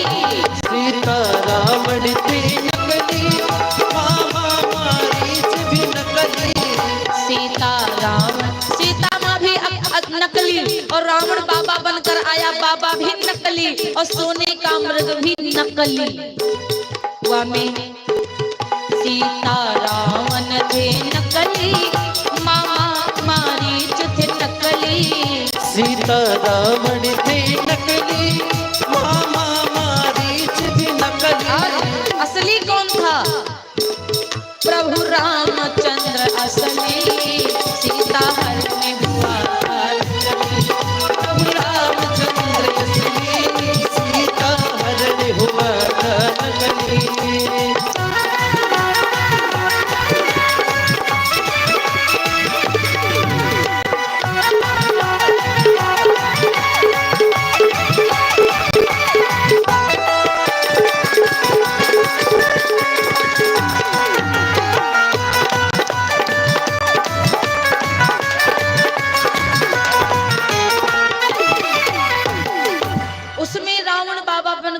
बाबा भी नकली, मामा सोने का मृग बनकर आया, मामा नकली, मृग नकली, असली मैया तो हमारी जानकी जो तो हमारी अग्नि में, और नकली परछाई हमारी जानकी जो की।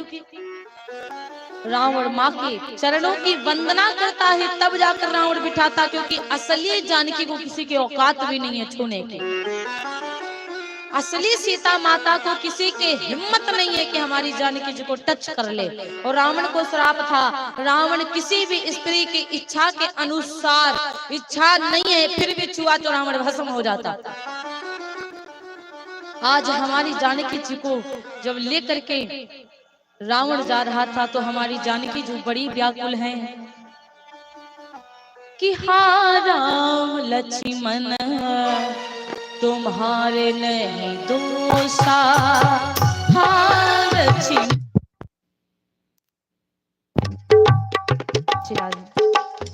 हाँ लक्ष्मण तुम्हारे नहीं दोषा, सो फल पायो की।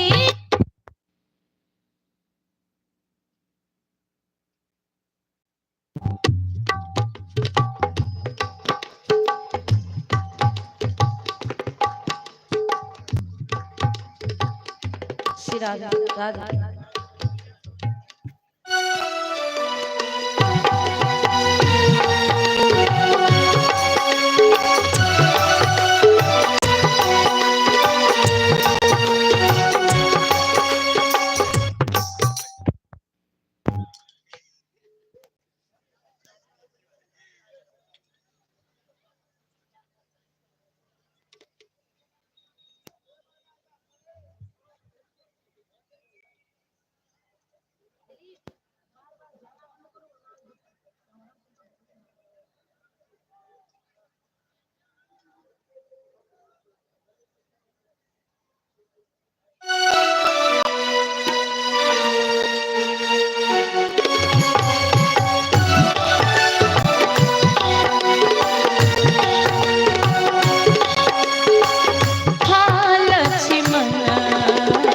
तुम्हारे नहीं दोषा, सो फल पायो के रोषा, हाँ लक्ष्मण तुम्हारे नहीं दोषा, हाँ लक्ष्मण।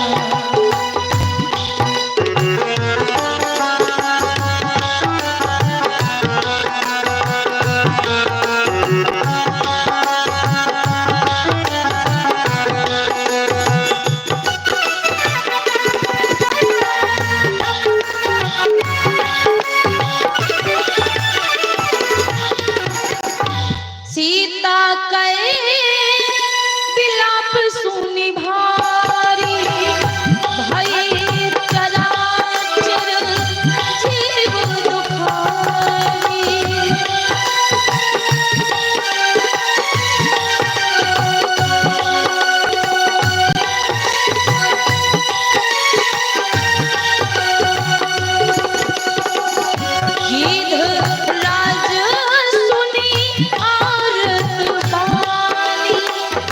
रघुकुल तिलक नारी पहचानी, हाँ लक्ष्मण तुम्हारे नहीं दोषा, सो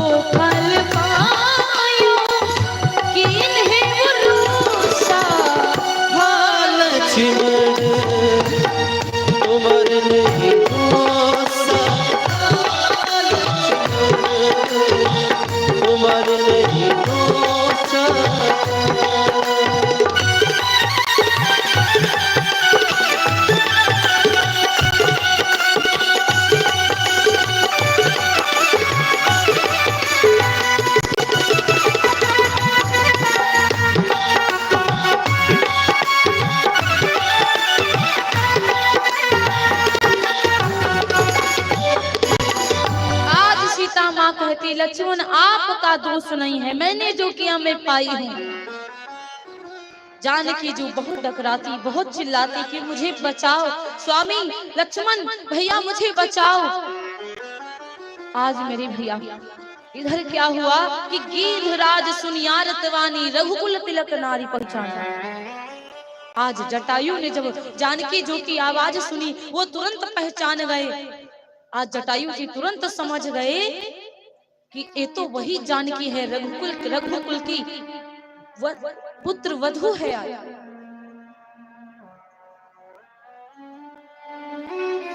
आज जटायु तुरंत जान गए ये तो जानकी जो है, और तुरंत आज कहते हैं कि धावा क्रोधवंत खग कैसे टूटई कपि पर्वत कम जैसे, मेरी दुष्ट ठाड़ की न कोही, भय चले से न जान ही मोही, निर्भय चल सिन जान से मोही, जाना जलट जटायु एहा, जाना चरण जटायु एहा, मम कर तीरथ छाड़ी है देहा, मम कर तीरथ छाड़ी से देहा, सुनत तीर क्रोधा तुर धावा, कहा सुन राम न मोन सिखावा, सुन रावण मोन सिखावा, तजी जानकी कुशल ग्रह जाहू, तज जानकी कुशल ग्रह जाहू, नाही दास हुई है बहु बाहु, जो जन मारी पिदार सीते, जो जन मारी पिदार सीते,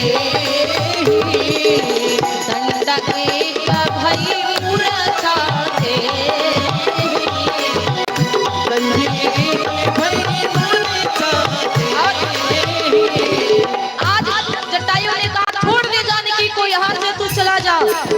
वरना जान से जाएगा रावण। चोचन से जटायु ने मार मार कर रावण के शरीर को बिगाड़ दिया।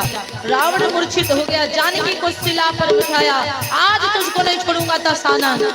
रावण ने विचार किया ये तनिको ढिलाहीपना किया ना, तनिको कमजोरी दिखाया तो ये आज गीध मुझे जान से मार देगा। रावण ने क्या किया, काटे से पंख पर खबर,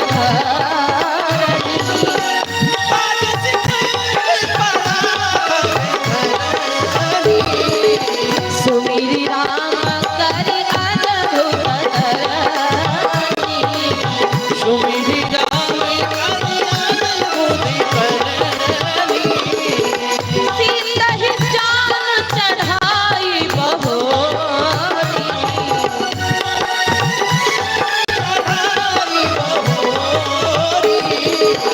चला उताई रासन थोरी।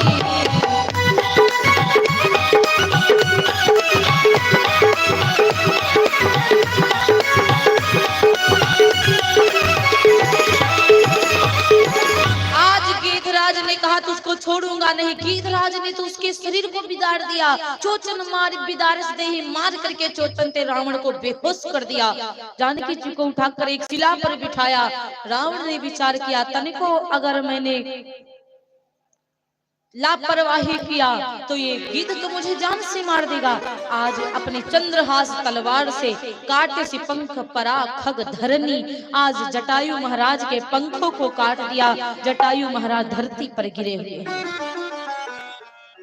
आज जानकी जी को फिर से दोबारा बिठा करके रावण चला, अशोक वाटिका में रखा और आज बेचारा जटायु इधर पड़ा हुआ है और राम जी को बुला रहा है कि कब आओगे राम हमारे।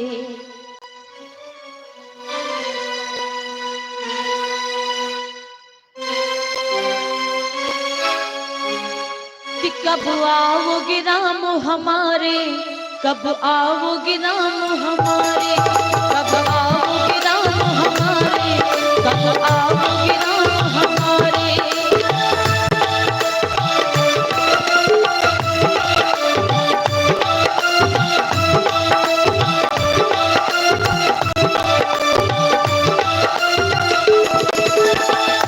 आज बार बार वो जटायु रो रहा है और कहता है प्राणों के प्यारे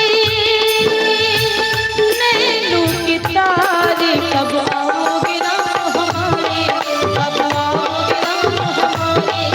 कब आओगे राम हमारे, कब आओगे राम हमारे। प्राणों के प्यारे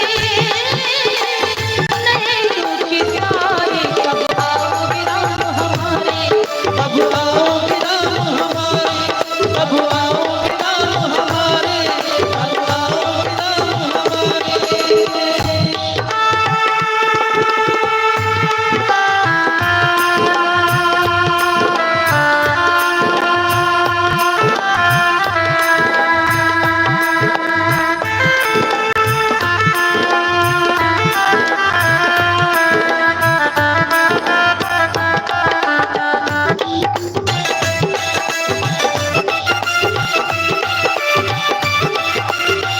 खून जिगर से बहा जा रहा है, दर्द से कांपे थर थर जिया है। बहा जा रहा है, मोरा जिया है। खून जिगर से बहा जा रहा है, दर्द से कांपे थर थर जिया है। चलते चलते उस रावण ने, चलते चलते उस रावण के बहुत घाव दे डाले, कब आओगे राम हमारे,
कब आओगे राम हमारे, कब आओगे राम हमारे। आज भगवान श्री राम को जटायु बार बार, अब बार बार जटायु भगवान के नाम को नहीं, भगवान के चरणों की लकीरों को पुकार रहा है। जटायु तो बार बार भगवान राम जी के चरणों की लकीरों का नाम ले रहा है, लकीरों को, चरणों को बार बार पुकार रहा है। अच्छा बहुत परेशान, लेकिन आज इधर क्या हुआ, भगवान श्री रामचंद्र जी ने रघुपति अनुजनी आवत देखी। भगवान रामचंद्र जी ने जब लक्ष्मण जी को आवत देखा, बाहिज चिंता कीन विषय की चिंता आज रामचंद्र जी को हुई। कुछ नहीं, अब जो मैंने सोचा था वो हो गया। जनक सुता परिहर हूं अकेली, जनक सुता जानकी जी को अकेले वहां कुटिया आयो तात बचन मामा, मेरे बचनों को तुमने माना नहीं और उसको अकेले छोड़कर तुम चले आए। आपको तो पता है ना लक्ष्मण, बहुत सारे ऐसे राक्षस वन में घूम रहे होंगे और आप तो उसको जानकी जी को अकेले छोड़कर चले आए। रामचंद्र जी की बात को सुनकर रोने लगे लक्ष्मण जी। भैया मैंने बहुत बार मना किया, मैंने बहुत कहा कि भाभी ये मेरे भैया की आवाज नहीं है, लेकिन एक बात मेरी भाभी नहीं मानी।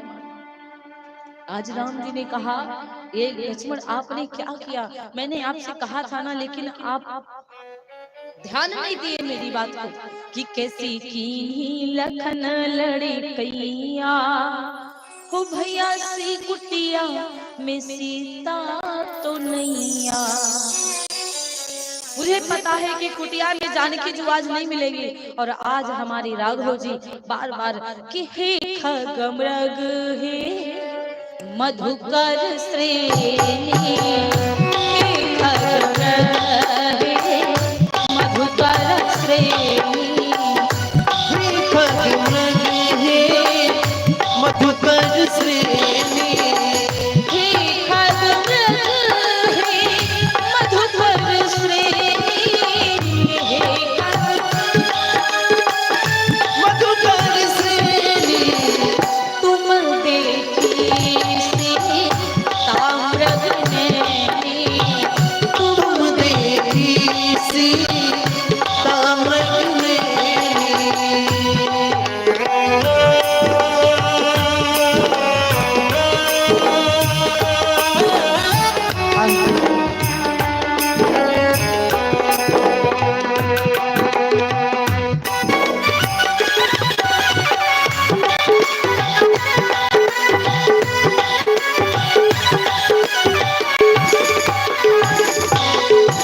आज हमारे राघव जी हे खग हे मृग, क्या तुमने हमारी हिरण के समान आंखों वाली जानकी को देखा है? कोई तो बताओ। लेकिन उधर जटायु जो है आगे परा गिद्धपति देखा, रामचंद्र जी ने आगे गिद्धपति को देखा। सुमिरत राम चरण जिन्ह रेखा, राम के चरणों की रेखाओं को, राम के चरणों को सुमिर रहा, लेकिन राम का नाम आज करी सरोज सिर पर से कृपा सिंधु रघुवीर, निरख राम छवि धामम कविगत भई सब पीर। आज भगवान के चेहरे को जब जटायु ने देखा तो पूरी पीड़ा समाप्त हो गई। तब कहा गीध बचन धरि धीरा, सुनहु राम भंजन भववीरा। आप तो संसार का कल्याण करने के लिए, पृथ्वी का पाप का भार हटाने के लिए आए। प्रभु नाथ दशानन यह गति कीनी, सरकार मेरी गति रावण ने ये कर दिया है। और सुनहु राम तही खल जनक सुता हरि लीनी। राम जो है ना, रावण जानकी जी को हर करके लेके गया। लय दक्षिण दिश गयो गोसाई, दक्षिण की तरफ रावण लेकर के गया है। बिलपति अति कुररी की नाई। आपको पता है सरकार तरस लागी, प्रभु राख्यो प्राणा। आपके प्राणों को, आपके दर्शनों को पाने के लिए मैं अपने प्राणों को रखा था। चलन चाहत अब कृपा निधाना, मुझे मुक्ति दे दीजिए, आप अपने चरणों में मुझे स्थान दे दीजिए। राम कहा सुन राघव ताता, तनु राघव ताता। राम जी ने कहा आप अपने तनु को रखना चाहते हैं तो आप परेशान मत होइए। मुख मुस्काई कही तही बाता। मुस्कुरा करके राघव जी ने कहा कि आप अपने प्राणों को यदि रखे तो मैं आपके प्राणों को अमर कर सकता हूँ, जिंदा कर सकता हूँ आपको। आज जटायु रोने लगा, कहने लगा प्रभु आपको पता है जन्म जन्म मुनि जतन कराही, अंत राम मुख आवत नाही। जन्मों जन्मों तक के मुनि जतन करते, अंत में भगवान का नाम नहीं आता, और आप तो मेरे सामने हैं राघव जी। आपके दर्शन पाकर तो मैं धन्य बन गया, आपके दर्शनों को पाकर मैं धन्य बन गया प्रभु। अब मुझे अपने प्राणों को नहीं रखना है, बस आप कृपा करिए, अपने चरणन में स्थान दीजिए। इतना कहकर आज भगवान अविरल भगत माघवर गीध गयो हरिधाम। तेहि आज अपने हाथों से क्रियाक्रम भगवान रामचंद्र जी ने जटायु जी के किया। कोमल चित अति दीन दयाला, कारण बिनु रघुनाथ कृपाला।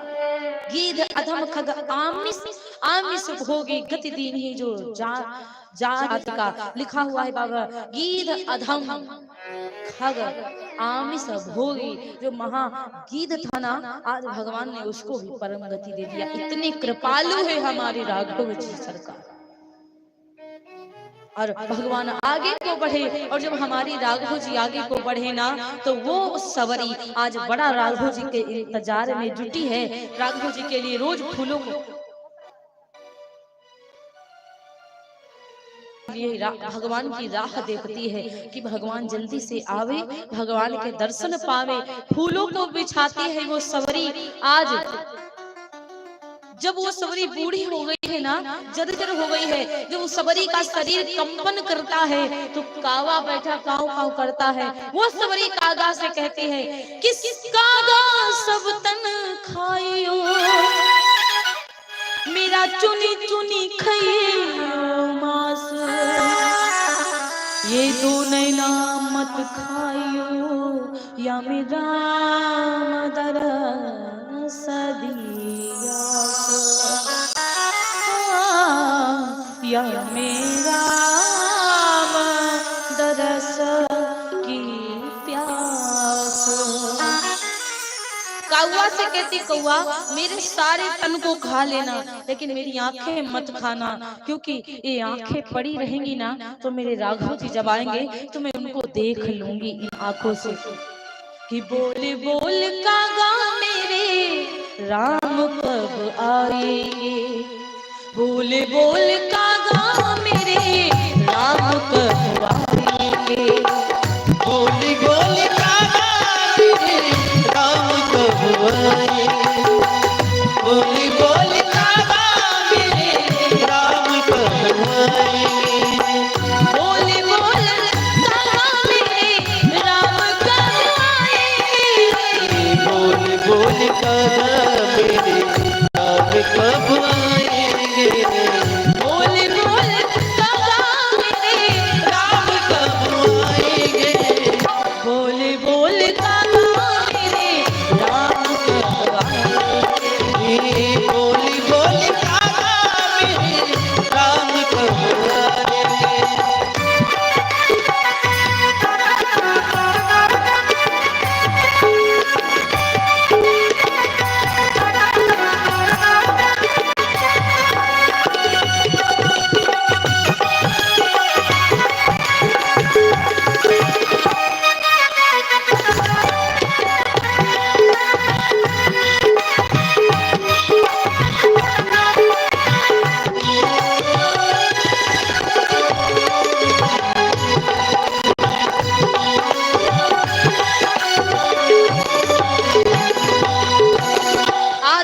कौवा से कहती है, कागा बताओ मेरे राघव जी कब आएंगे। रोज सवरी आज भगवान की राह देखती, क्योंकि सबरी के गुरुदेव जी मतंग ऋषि जी महाराज ने कहा था, बेटी तू इस कुटिया को नहीं छोड़ना, स्वयं तुझे भगवान मिलने के लिए आए।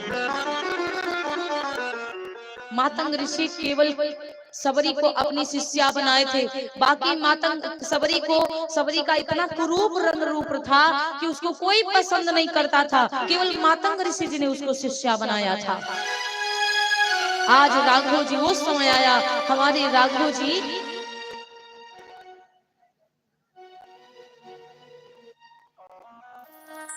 आज मेरे भैया कहते हैं कि भगवान राम जी आज सबरी के आश्रम पर आए। सबरी देखे राम ग्रह आए। सबरी ने देखा राम जी हमारे घर को आए। मुनि के वचन समुझ जिए भाई। आज सबरी माता को पता चला कि मेरे गुरुदेव जी ने कहा था, मेरे गुरुदेव जी ने कहा था कि आपके घर भगवान आएंगे, तो भगवान जी आज आए। आज सबरी पूछ रही है, और जब सबरी आज पूछ रही है भगवान रामचंद्र जी जब आए, और जब सबरी पूछती है कि आप हमको ये बताओ कि जिनके सपने हमें रोज आते रहे, दिल लुभाते रहे, ये बता दो। सबरी के घर जब भगवान आए, राम से सबरी पूछती है कि ये बता दो, ये बता दो कहीं तुम वही तो नहीं, हाँ वही तो नहीं, जिनके सपने हमें रोज आते रहे, दिल आते रहे, ये बता दो, ये बता दो तुम वही तो नहीं, वही तो नहीं, जिसके सपने हमें रोज आते रहे, दिल को लुभाते रहे, तुम बता दो,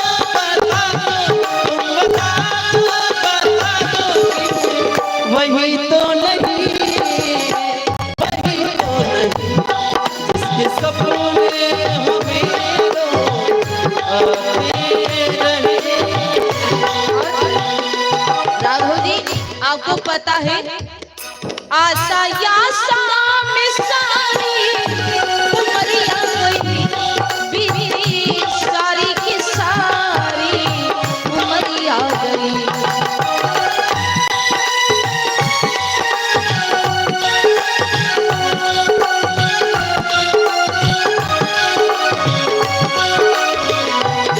आशा या शाम सारी उमरिया गई, बीती सारी की सारी उमरिया गई।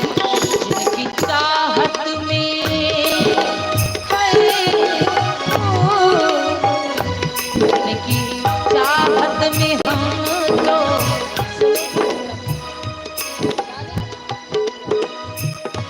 जिनकी चाहत में हम तो मरते रहे, हाँ मरते रहे, ये बता दो, ये बता दो कहीं तुम वही तो नहीं, वही तो नहीं, कि चाहत में हो मरते रहे हो, मरते रहे, बता दो,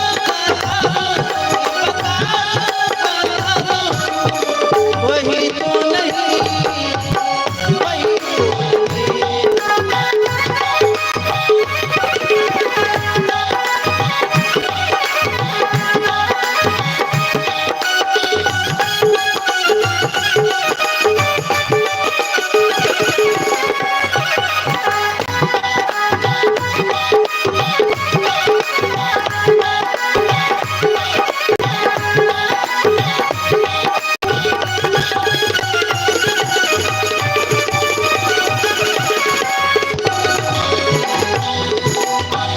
मैं तो परसों से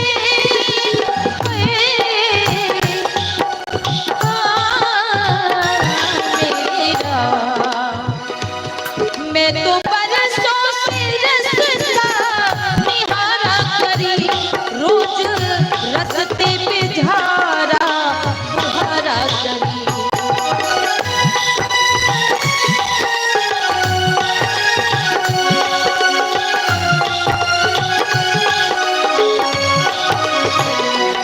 मैं तो परसों से रसता बुहारा करी, रोज झारा बुहारा रसते जिनके दर्शन, जिनके दर्शन को नैना तरसते रहे, हाय हाय तरसते रहे। ये बता दो ये बता दो कहीं तो नहीं, हाँ कहीं तो।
सबरी बहुत मगन है कि सबरी आज इतना सबरी मगन है कि बहुत सुंदर एक बात है।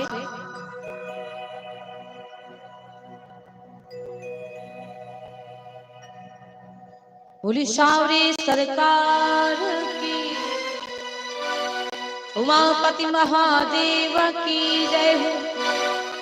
आज सबरी बार बार भगवान जी से कहती सरकार, बरसों से आज तक के मैंने आपके दर्शन पाने के लिए अपना सब झारा बहारा लगाती रही, बरसों के बाद आपने आकर के मुझे दर्शन दिया है प्रभु। प्रेम मगन मुख बचन न आवा। सबरी इतना मगन है कि प्रेमवा म भूले भगवान हो सबरी के घर में। प्रेमवा म भूले भगवान हो सबरी के घर में। भगवान भी प्रेम में अपने आप को भूल गए। सबरी इतना प्रसन्न है, सादर जल ले चरण पखारे, चरणों को लेकर के आई, जल को लेकर के आई और जल से भगवान जी के राघव जी के चरणों को पखारा और पखार करके पुण्य सुंदर आसन बैठा रहे, सुंदर से आसन पर बैठा रहा और चरणामृत लेकर पान करती है। चरणामृत को लेकर के पान कर लेना चाहिए। इस उंगली को क्या कहते हैं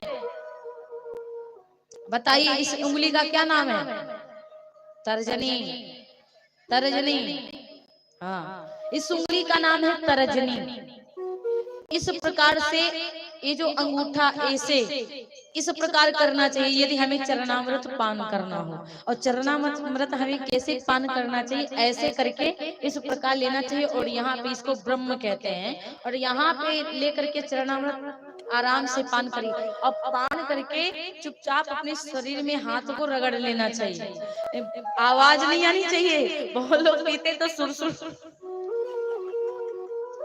पता नहीं 4 गांव सुनाई पड़ेगा, इतना तेज। अब चरणामृत पान करिए तो तनिको आवाज नहीं आना चाहिए, ठीक है? आराम से पान कर लीजिए। और पंचामृत यदि पान करिए तो पंचामृत पान करने के बाद थोड़ा सा हाथ धुल लेना चाहिए, पोंछ लेना चाहिए, क्योंकि पंचामृत लगाओगे तो सब चींटियां आ जाएंगी। और मीठा होता है क्यों? उसमें दूध होता है, चीनी मिश्री होती है, अपना जो भी व्यवस्था। लेकिन जो चरणामृत है तो बिल्कुल इस तरह से पान कर लेना चाहिए, उसको धुलना नहीं चाहिए, अपने शरीर में लगा लेना चाहिए। सादर जल ले चरण पखारे, पुण्य सुंदर आसन बैठारे। सादर प्रेम से जल लाकर भगवान के चरणों को पखारती है, बढ़िया सुंदर से आसन पर बिठाती है। हाथों को जोड़कर सबरी सामने खड़ी हुई और आज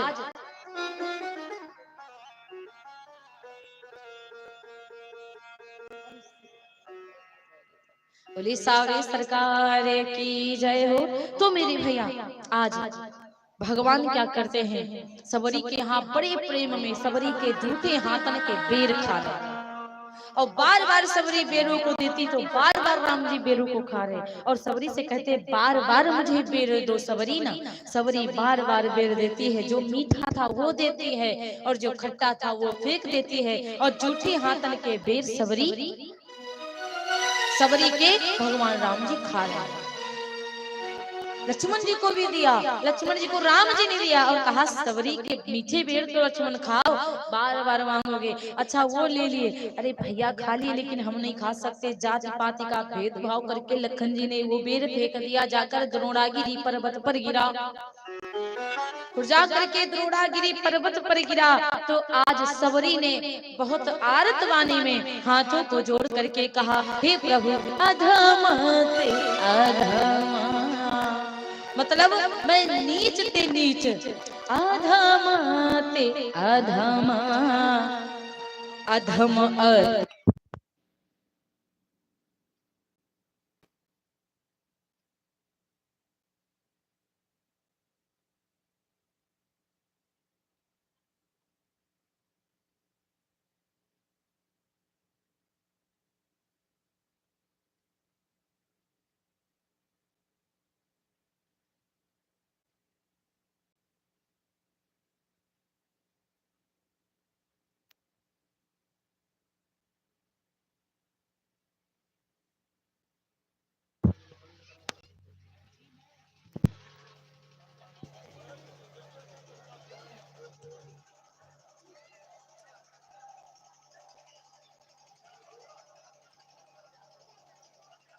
श्री राधे श्याम।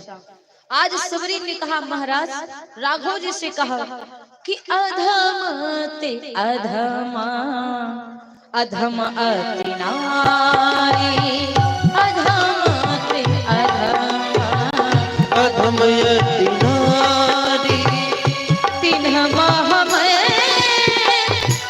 मति मंद यघारी, अधम ते अधम, अधम यति नारी, आज सबरी ने कहा मैं नीच ते नीच, नीच ते नीच नारी। प्रभु आपने सोचा नहीं मेरे हाथन के जूठे बेर खाए। भगवान ने कहा कह रघुपति सुनो भामिनी बाता, मानहु एक भगत करनाता।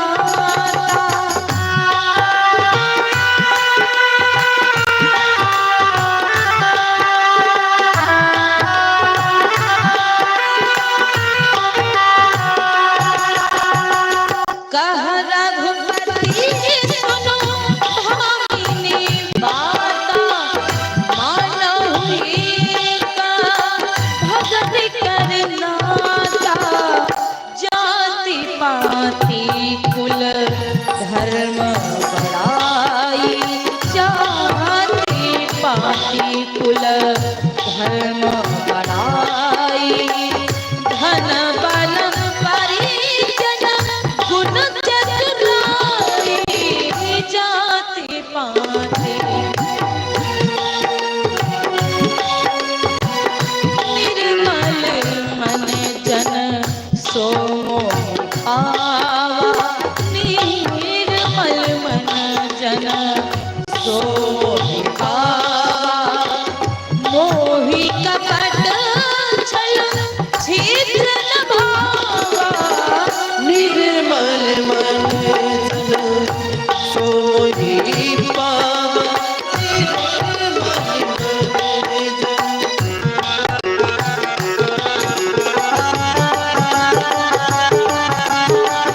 जन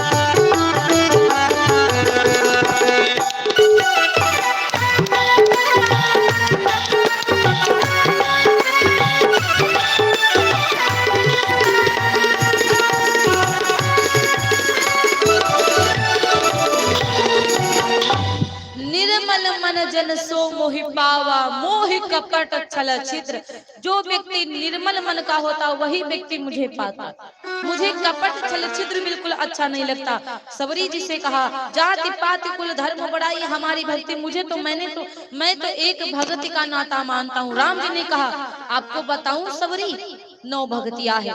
भक्तिहीन नर सोहै कैसा, जिस भक्ति में, जिस इंसान के जीवन में भक्ति ना हो वो इंसान इंसान नहीं है। और बिनु जल बारिद देखिए जैसा, जिस प्रकार मछली बिना जल के सुनी उसी प्रकार इंसान भगवान के भजन के बिना सुना है। रामचंद्र जी ने कहा नवधा भगति कहूं तो ही पाही। मैं सबरी आपको 9 भगतियां बता रहा हूँ। प्रथम भगति संतह करि संगा, दूसर रति मम कथा प्रसंगा। पहली भक्ति जो व्यक्ति संतों का संग करता है, और दूसरी भक्ति जो मेरी कथा को सुनता है उसे प्राप्त होती है। और गुरुपद पंकज सेवा, तीसर भगति अमान। जो व्यक्ति गुरु जी की सेवा करता है, उनके चरणों की सेवा करता, वो तीसरी भक्ति पाता है। चौथी भक्ति मम गुणगन करऊं कपट तजगान। चौथी भक्ति मेरा गुणगान। वो व्यक्ति जो कपट को त्याग दे, जब कपट को त्याग कर व्यक्ति मेरा गुणगान करता तो उसे चौथी भक्ति मिलती है। और मंत्र जाप मम दृढ़ विश्वासा, पंचम भजन सो वेद प्रकाशा। मंत्रों का जाप करिए, दृढ़ विश्वास रखिए भगवान के प्रति, ये पांचवी भक्ति है। और छठम शील बरत बहु कर्मा, निरत निरंतर सज्जन धर्मा। शील होना चाहिए, सहनशीलता होना चाहिए, दूसरे के प्रति आदर भाव होना चाहिए। छठ दम शील विरति बहु कर्मा, कर्म अच्छे होने चाहिए, ये छठी भक्ति है। सातव सम्मोहि मैं जग देखा। सातवीं भक्ति वो है जो अपने जैसा हर व्यक्ति को देखना चाहिए। अच्छा हो तो अच्छा देखो, कभी किसी के ऊपर उंगली न उठाओ कि वो बुरा है। और मोते संत अधिक करि लेखा, हमसे भी ज्यादा हो सकता है कि इनके दिल में भगवान हो, इसीलिए अपने से बड़ा दूसरे को मानना चाहिए, खुद को ही बड़ा नहीं मानना चाहिए। ये हमारी सातवीं भक्ति व्यक्ति को प्राप्त होती है, जो व्यक्ति अपने से भी बड़ा दूसरे को मानता है। आठव जथा लोभ संतोषा, सपने हूं नहीं देखई पर दोषा। आठवीं भक्ति वो है जो सपने में भी किसी के ऊपर, किसी के अंदर दोष ना देखा जाए, संतोष रखा जाए, दरिद्रता ना लाई जाए, असंतोष ना लाया जाए। सपने हूं नहीं देखई पर दोषा, सपने में भी किसी को गलत नहीं कहना चाहिए। ये हमारी आठवीं भक्ति है। आठव जथा लोभ संतोषा, आठव जथा लाभ संतोषा, सपने हूं नहीं देखई पर दोषा। बाबा कह रहे हैं आप भी देखते हैं, क्यों? यही बात हो रही है क्या? तो फिर बात ना किया करिए जब हम बताया करें कुछ। एक बात और आप लोगों को हम बता दें, झाड़ू थोड़ा सा भले ही गंदा होता लेकिन गंदी जगह को जरूर साफ कर देता। हमेशा एक बात याद करिएगा तो आगे ही बढ़ोगे। ये जीवन में बात उतार लीजिए, हल्का भले झाड़ू भले उसकी जो सीख होती है वो गंदी होती, लेकिन गंदी जगह को वही गंदा झाड़ू साफ करता है। ये याद रखना।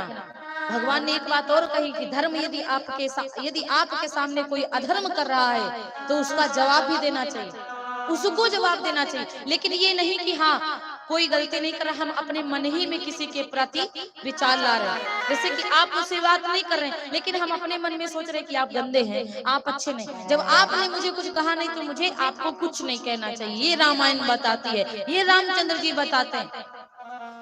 कहते महाभारत ऐसे होती नहीं यदि धर्म की लड़ाई नहीं होती। भगवान कृष्ण तो अर्जुन पांचों पांडवों के साथ थे और चाहते तो अधर्म को सह लेते। यही होता कि मेरे साथ तो कृष्ण है, मुझे जमीन जायदाद की जो कोई जरूरत नहीं। जमीन जायदाद के लिए ही, अपने हक के लिए पांचों पांडवों ने दुर्योधन से झगड़ा किया था।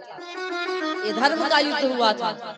बहुत सारी बातें हैं, नेगेटिव बात निकाल के साइड में लगाइए, पॉजिटिव अंदर डालिए तो जीवन सफल हो जाएगा। बहुत लोग नेगेटिव सोचना नहीं चाहते, नेगेटिव जो है निकालना नहीं चाहते और पॉजिटिव लाना नहीं चाहते अंदर। ये बात, जहाँ पे सत्य कहना चाहिए वहाँ पे कहने से डरते, जहाँ पे नहीं कहना चाहिए वहाँ पे बोलते हैं। तो इस प्रकार आठों जथा लाभ संतोषा, आठवीं भक्ति संतोष रखिए कि हाँ हमने ये काम किया है तो मुझे लाभ भी मिलेगा। सपने नहीं देखे परदोषा, यदि आपके ऊपर कोई उंगली नहीं उठाता तो आप सपने में भी किसी को उंगली मत दिखाओ, क्योंकि एक उंगली दिखाओगे तो 3 उंगलियां अपनी तरफ, ये गलत है। नवम सरल सब सन छलहीना, मम भरोस ही हरस न दीना। नवी भक्ति है अपने व्यक्ति अंदर के छल को निकाल देना चाहिए, छलहीन होना चाहिए। जैसे कि लोगों को कहा जाता है कि ना वो बुद्धिहीन है, तो बुद्धिहीन किसको कहते हैं? जो बिल्कुल बुद्धि नहीं लगाता और गलत कदम उठा लेता है, तो उसको बोला जाता बुद्धिहीन है। तो वो बुद्धिहीन, तो उसी प्रकार जैसे बुद्धिहीन आप हैं, उसी प्रकार छलहीन हो जाओ। इसका मतलब है कि छल आपके जीवन में नहीं होना चाहिए। ये नवी भक्ति है। और भगवान ने कहा नव महु एकहु जिनके होई, नारी पुरुष सचराचर कोई। इन नौ भक्तियों में से एक भी चीज जीवन में यदि इंसान उतार लिया तो वो कल्याण का पात्र बन जाएगा। भगवान रामचंद्र जी ने कहा सबरी ये नवो भक्तियां आपके पास हैं, अब आप कहां से नीच रह गई? आप संतोष रखी, मातंग ऋषि की कुटिया में आज तक मेरा इंतजार करती रही। आपने अपने गुरु की बात मानी, विश्वास रखा, दृढ़ विश्वास रखा। आपने किसी को कुछ नहीं कहा, तो सबरी मैं आपको नहीं मिलूंगा तो फिर किसे मिलूंगा? सबरी के जैसा कोई साफ नहीं। जैसे कि शीशा साफ होता है, शीशा पर यदि तनिको धब्बा लग जाता है तो शीशा गंदा मालूम होने लगता है। इसीलिए हम लोगों को शीशा की तरह बनना चाहिए, सफाई रखना चाहिए। अपने शरीर की सफाई भले ही कम रखो, लेकिन दिल की सफाई जरूर होना चाहिए। सबसे बड़ी बात तो इंसान में ये होना चाहिए कि कुछ बातें सामने कह देना चाहिए। यदि वो बात गलत है तो बड़े आपको समझाएंगे तो सुधर जाओगे, क्योंकि जब तक ठोकर नहीं लगेगी तब तक आगे का रास्ता खुलेगा नहीं। और घर पर ही बैठे रह जाओगे, बात बता रहे, यदि घर पे ही बैठे रह जाओगे तो फिर घर पे ही बैठे रहोगे, सोफा पर ही बैठोगे तो सोफा का सुख ही प्राप्त होगा। यदि कांटों पर चलना सीखोगे तो आगे का रास्ता खुलेगा।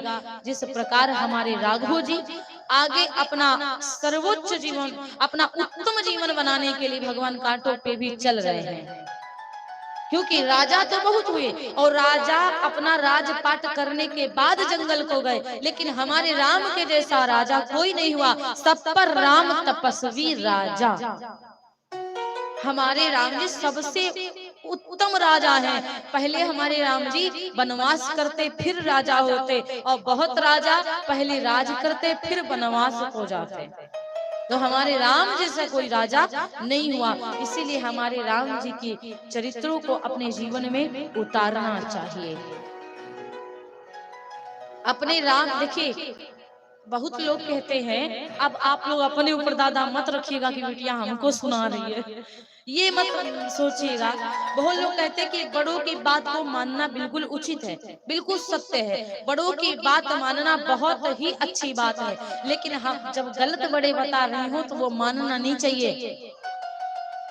क्योंकि हमारे रामचंद्र जी गुरु की बात को भी टाल दिए। जब गुरु जी ने कहा राम इसी का नाम ताड़ता है मारो, तो भगवान राम जी ने बाण तो उठाया, लेकिन राम की गुरुदेव की बात को भी टाल दिया। गुरुदेव नारी ऊपर नहीं हाथ उठाऊंगा। यदि मानना होता बड़ों की बात तो तुरंत मार चला देते। पहले शिक्षा लीजिए फिर मानिए, जो सत्य हो वो मानना चाहिए। यदि पापा कह दे भैया स्कूल जाना तो मार के आना, मार खा के मत आना, तो बच्चे क्या करते हैं कि किसी का गलती से भी हाथ लग गया तो वो दो चार झगड़ा, दो चार मुक्का मार देते, फिर बड़ों बड़ों में युद्ध हो जाता है। वो कहते हमारे लड़के को तुम्हारे लड़के ने मारा, वो कहते तुम्हारे लड़के को मेरे, इसलिए बहुत युद्ध हो जाता। तो पिता की बात वहां पर मानिए जहाँ पे अच्छा हो, वहां पे नहीं मानना चाहिए जहाँ पे गलत हो। ये बात मेरे सर जी बताया करते थे कि यदि बड़े भी गलत बताने लग जाएं तो उनकी बात से प्रश्न उत्तर करना चाहिए कि सही है कि गलत है, मालूम करना चाहिए, क्योंकि तभी ना हमको आगे ज्ञान प्राप्त होगा। जब हम बड़ों से बात करेंगे, उनसे कुछ सीखेंगे, और तभी हमको ये भी पता चलता है कि हम क्या गलत कर रहे हैं, क्या सही कर रहे हैं, क्या गलत कर रहे हैं, क्या सही। जीवन संघर्ष है, बहुत आगे बढ़ना है, बहुत जाना है। बुढ़ापा आ जाएगा, पपले हो जाएंगे, पूरे ब्रेकर नीचे आ जाएंगे, लेकिन सीख पूरी नहीं आ पाती है किसी भी व्यक्ति को। बोले सारे सरकार की। सबरी मैया से एक बात कही, कि अब मेरे जाने का समय हो गया, अब मुझे जाने दीजिए, मुझे रास्ता बता दीजिए आगे का, क्योंकि मेरे वैदेही को, जानकी को किसी राक्षस ने हर लिया है। मेरी जानकी जी को किसी ने हर लिया। तो सबरी मैया ने कहा था कि प्रभु आप आगे चले जाइए और आगे आपको ऋषि मुख पर्वत मिलेगा, और ऋषि मुख पर्वत पर आपको सुग्रीव जी मिलेंगे, और सुग्रीव जी से आप मित्रता कर लेना, वही आपका साथ देंगे। मेरे गुरुदेव जी ने बताया था, मेरे मातंग ऋषि गुरुदेव जी ने बताया था। और सबरी भगवान में विलीन हो गई, भगवान रामचंद्र जी आगे बढ़ गए। और जब हमारी राघव जी आगे बढ़ते हैं मेरी भैया, तो कहा जाता है कि अब हम लोग किष्किंधा कांड में प्रवेश कर रहे हैं। बोलिए सावरे सरकार की। आगे चले बहुरी रघुराया, ऋषि मुख पर्वत नियराया। भगवान आगे चले, ऋषि मुख पर्वत पास में आया। तह रह सचिव सहित सुग्रीवा, आवत देख अतुल बल शिवा। ऋषि मुख पर्वत पर सुग्रीव जी महाराज रहते हैं। रामचंद्र लक्ष्मण जी को जब आते हुए देखा तो हनुमत जी से कहा, अति सभीत कहा सुनो हनुमाना। अरे हनुमान सुनो सुनो सुनो, पुरुष जुगल बल रूप निधाना। ये सामने जो आ रहे हैं बल भी लग रहा है, सुंदर भी लग रहे हैं, जाकर के देखिए ये कौन है, जाकर के देखो। हनुमान जी तुरंत धरि बट रूप देखु तै जाई, कहे सुजानी जी सयन बुझाई। जाकर के पता लगाओ ये कौन है। ऐसा तो नहीं पठये बाली हो ही मन मैया, ऐसा तो नहीं कि बाली भैया ने पठाया है इनको हमें मारने के लिए, क्योंकि बाली की और सुग्रीव की कभी बनी नहीं है, पहले बनती थी।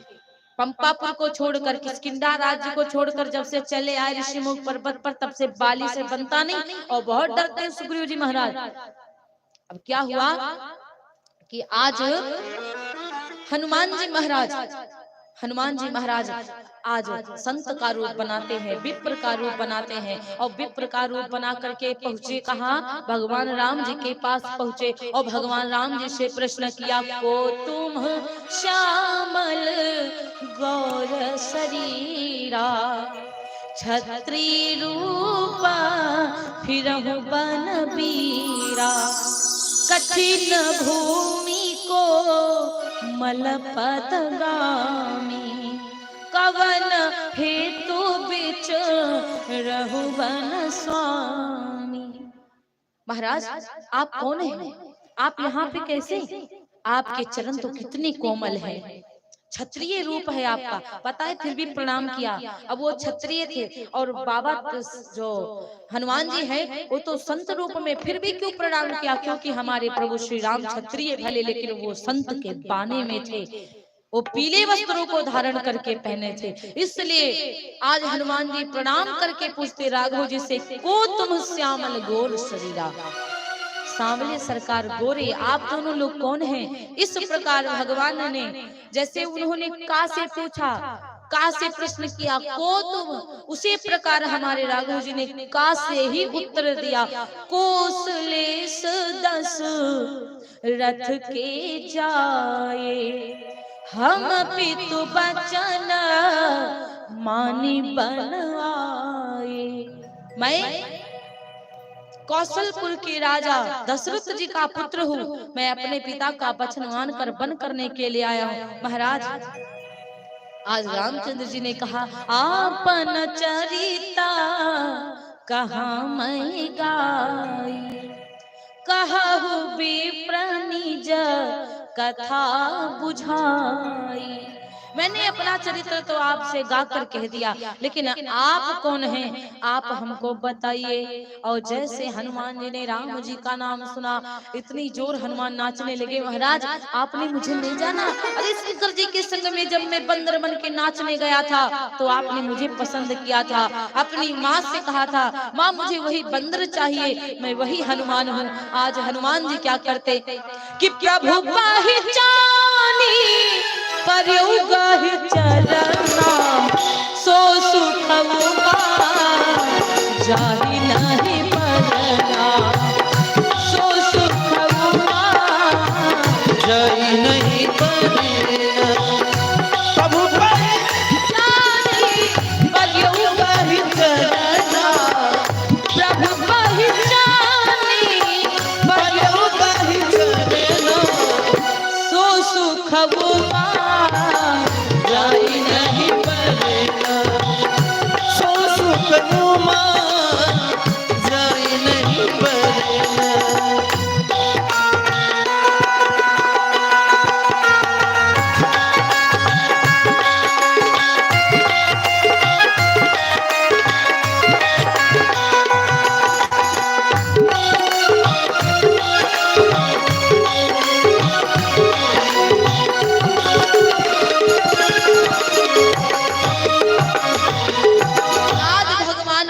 पहचान कर हनुमान जी प्रभु के चरणों में पड़ गए।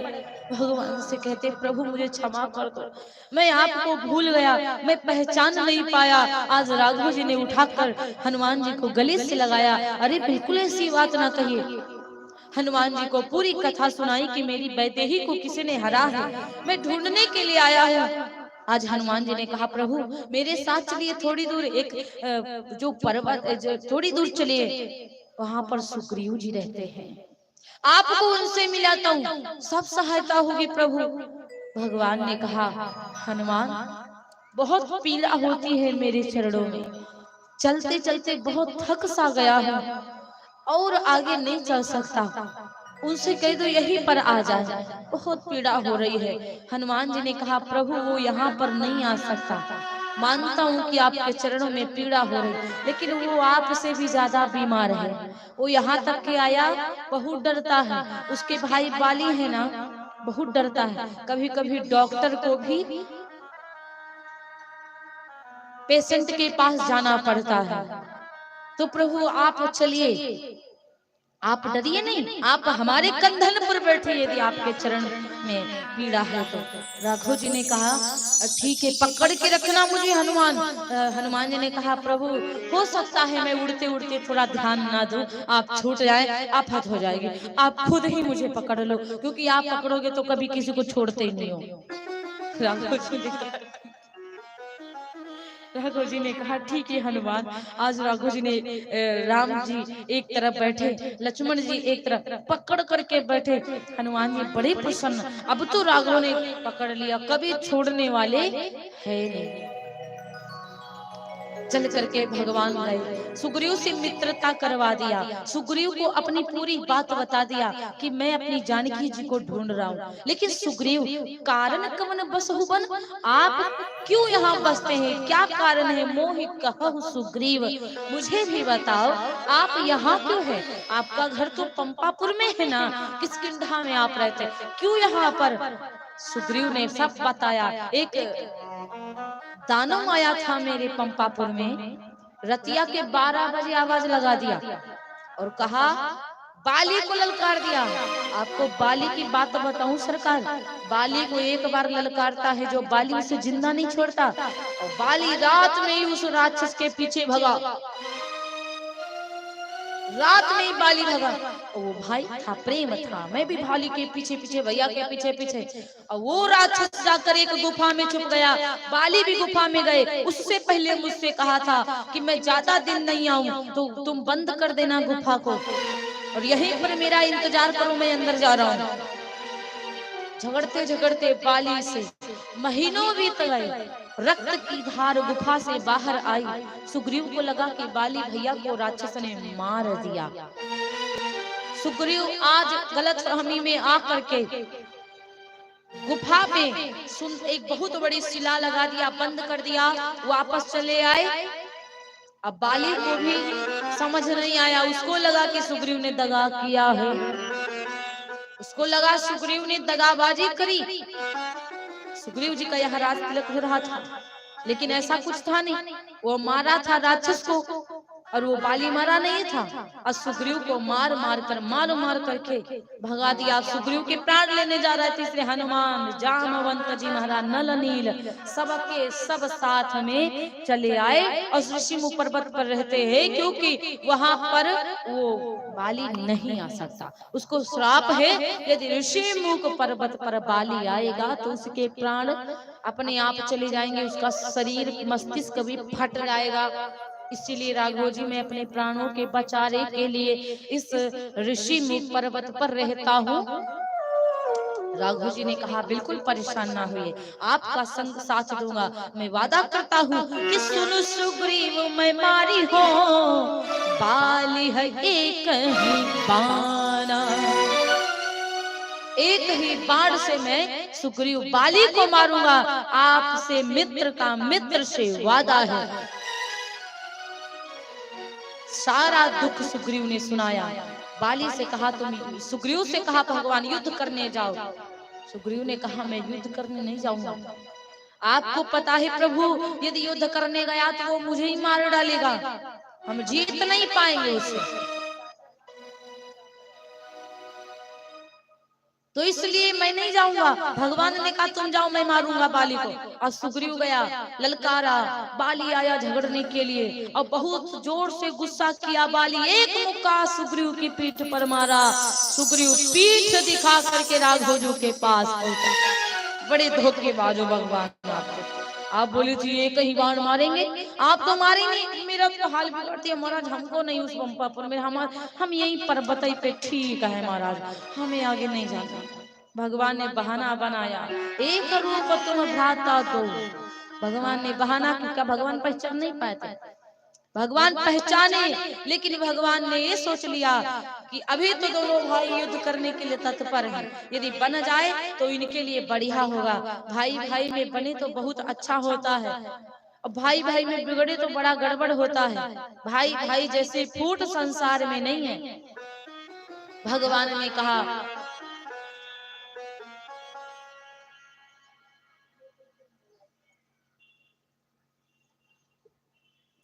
आज भगवान ने कहा ठीक है, आप कुसुम की माला पहने, मेली कंठ कुसुम कै माला।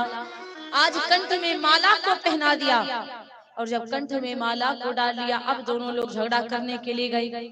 और जब झगड़ा करने से पहले आज बाली की पत्नी ने समझाया था, सरकार आप उनके चक्कर में ना पड़ो, क्योंकि वो साधारण नहीं है, आपको पता है। अरे सुनुपति जी नहीं मिले सुग्रीवा, सुनुपति जी नहीं मिले सुग्रीवा,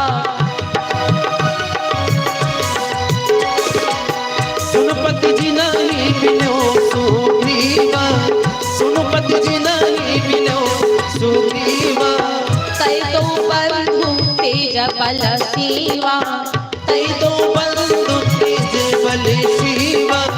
कौशले ससुत लक्ष्मण रामा, कौशले ससुत लक्ष्मण रामा, कौशले ससुत लक्ष्मण रामा, कौशले ससुत लक्ष्मण रामा। कालहु कालहु कालहु जीत सकै संग्रामा, कालहु जीत सकै संग्रामा, कालहु जीत सकै संग्रामा।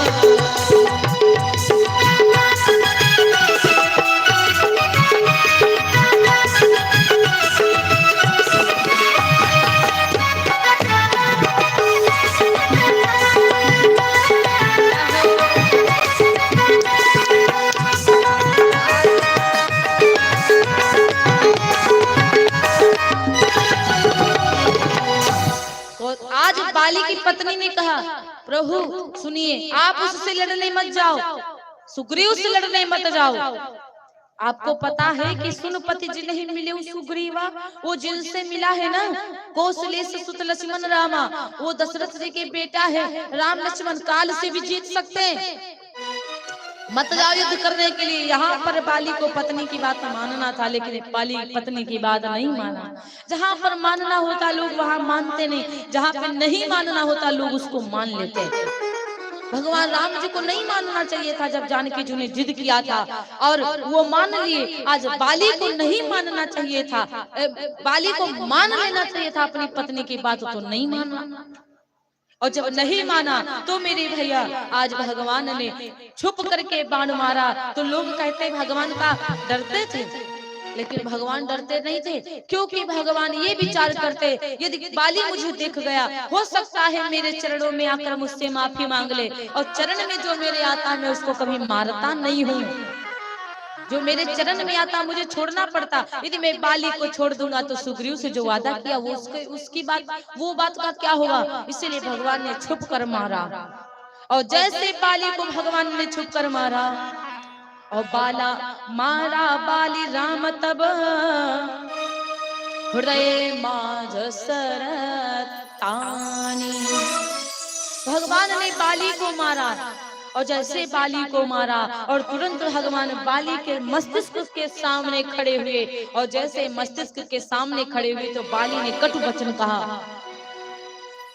कि किया क्या खता कौन मुझ पर चलाया, किया क्या खता बाण मुझे पर चलाया। राहों कब का बदला याद आया,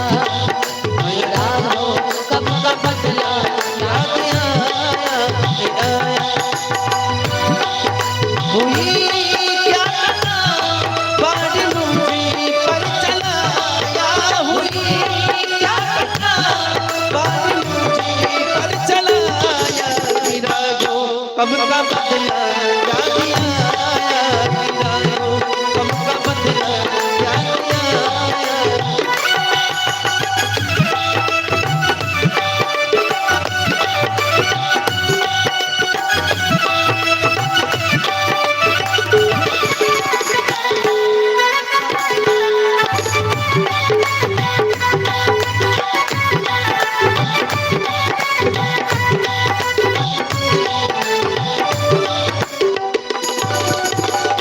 सरकार हमसे क्या खता हुई, आपने हमें मारा, हिरण को समझ के मार दिया क्या?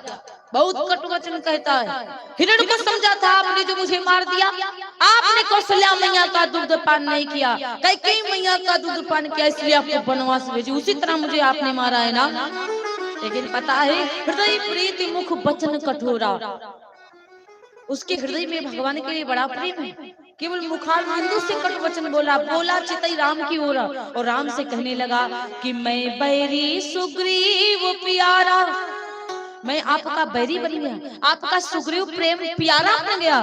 अवगुण नाथ अवगुण कवन नाथ मोहि मारा, मेरे अंदर क्या अवगुण थे जो आपने मुझको मार दिया। भगवान ने कहा अनुज बधु भगिनी सुत नारी, सुनु सठ कन्या समये चारी। बेटी की पत्नी को, अपने भाई छोटे भाई की पत्नी को, अपनी बहन को, इन तीनों को जो गलत निगाह से देखता है भगवान उसे कभी नहीं माफ करते, भगवान उसको मारते हैं। और मैंने तुझे इसीलिए मारा क्योंकि सुग्रीव की पत्नी को तू अपने यहाँ रखा है। और कहा क्यों मारा, इस सुग्रीव से इतनी मित्रता क्यों हो गई? बोले क्यों आए हैं आप इस जंगल में मुझे केवल मारने के लिए? राम जी ने कहा ऐसी कोई बात नहीं है, मेरी जानकी जी को रावण हर ले गया है, इसीलिए। बाली ने कहा अरे वो रावण, अरे रावण, अरे मारने से पहले एक बार मुझसे बात तो करते। अरे उस रावण को मैं तो अपनी बगल में 6 महीने तक के दबा कर रखा था, उठा करके लंका से तुम्हारे आगे ना पटक देता तो मेरा नाम बाली नहीं था।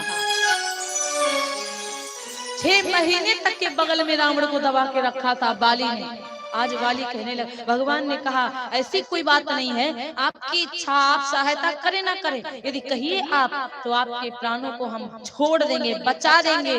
बाली ने कहा महाराज अब नहीं, अब नहीं बचना है, आप मेरे सामने हो। और बाली ने ही ये बात कही थी, जन्म जन्म मुनि जतन करा है, ये बात बाली ने कहा है। अंतराम मुख आवत नहीं, लेकिन उदाहरण के लिए ये बात हर बार बोली जा सकती है। कुछ जैसे कुछ भजन सदाबहार होते और कुछ चीजें सदाबहार, उसी तरह ये हमारी रामायण कभी पुरानी नहीं हो सकती है, और चाहे कितनी बार श्रवण करो, कितनी बार, उससे कभी ऊबा नहीं जा सकता है। भगवान ने कहा ठीक है, उसको परम गति दिया, लेकिन उससे पहले बाली ने कहा मैं गलत हुआ तो हुआ राघव जी, लेकिन मेरा कुल गंदा हो जाए ऐसा मैं नहीं चाहूंगा, इसीलिए आप मेरे पुत्र अंगद को अपनी शरण में ले लो। सहायता करने के लिए बहुत सहायता करेगा मेरा बेटा। पिता तो ऐसा होना चाहिए, भले ही गलत रास्ते पर चले, लेकिन अपने बेटे को तो कम से कम सही रास्ते पे चलाओ। इस प्रकार आज मेरे भैया क्या हुआ कि अंगद जी को इतना बढ़िया बाली ने काम किया कि अंगद को राघव जी को दे दिया। बाली को जाकर के पंपापुर का राजा बनाया, लेकिन धीरे धीरे सुग्रीव जी को पंपापुर का राजा बनाया। बाली अपने प्राणों को त्याग देते हैं, भगवान के चरणों में समाहित हो गए, परम धाम चले गए। लेकिन अब जब सुग्रीव राजा बन गए तो भगवान का जो वादा किया था कि मैं जानकी जी को ढूंढवाऊंगा, वो भूल गया वादा। और जैसे वादा भूल गए तो लक्ष्मण जी, आज भगवान जी बड़े उदास हैं। लक्ष्मण जी ने देखा अच्छा नहीं लगा, बड़ा क्रोध आया, छोड़ूंगा नहीं सुग्रीव को। वादा करके भूलता मेरे भैया, पूरी ऋतुएं चाह रही हैं, लास्ट ऋतु चल रही है और ये भूल रही मेरे भैया का वादा। हनुमान जी ने देखा लक्ष्मण जी शेषनाग अवतारी छोड़ेंगे नहीं सुग्रीव को। हनुमान जी आगे मिल गए संभालने वाले। हनुमान जी महाराज आप रुकिए ना, हम जाके बताते, क्योंकि आप जाएंगे तो कुछ ना कुछ गड़बड़ कर देंगे। इसीलिए हनुमान जी गए और कहा कैसे कर्म कर रहे हो, भगवान ने आपको राजा बना दिया, सब कुछ दे दिया, आज भगवान को आप भूल रहे हो, आज भगवान को भूल रहे हो। ये कृत्य कैसा है आपका? सुग्रीव को बड़ी तकलीफ हुई, आए सुग्रीव क्षमा प्रार्थी, प्रभु क्षमा करिए, मैं गलती से आज अपने ऐश्वर्य के चक्कर में, अपने धन दौलत के चक्कर में आपको भूल गया।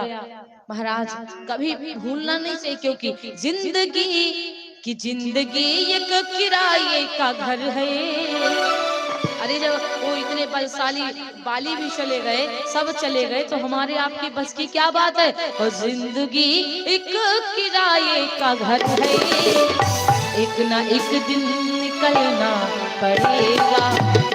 जिंदगी एक किराए का घर है, एक ना एक दिन निकलना पड़ेगा। ये जिंदगी में किराए का घर है, एक न एक दिन निकलना पड़ेगा। जिंदगी में किराए का घर है, एक न एक दिन निकलना पड़ेगा। जिंदगी एक किराए का घर है,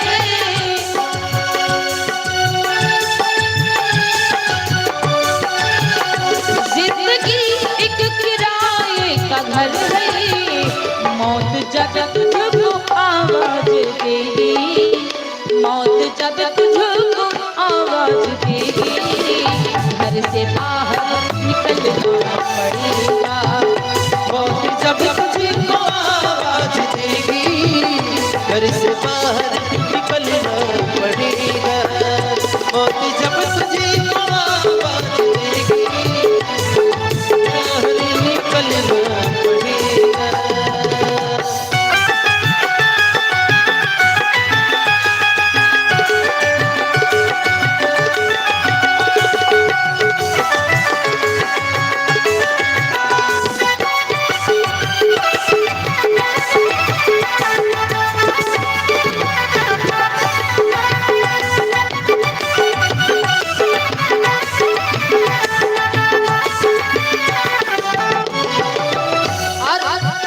घास मिट्टी का हर इंसान है, घास मिट्टी का हर इंसान है, घास मिट्टी का हर इंसान है।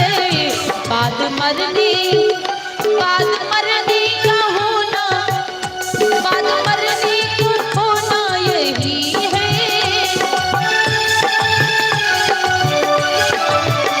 या जमी पर तुरवत बनेगी, या जमी पर तुरवत बनेगी, या चिताओं में जलना पड़ेगा।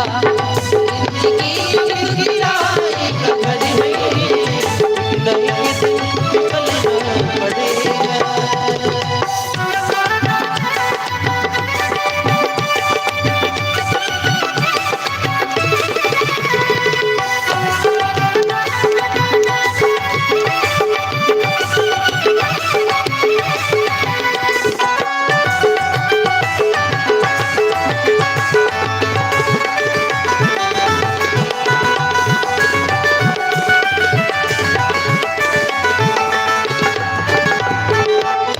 रात के बाद होता सवेरा, रात के बाद होता सवेरा, देखता है अगले दिन सुनहरा,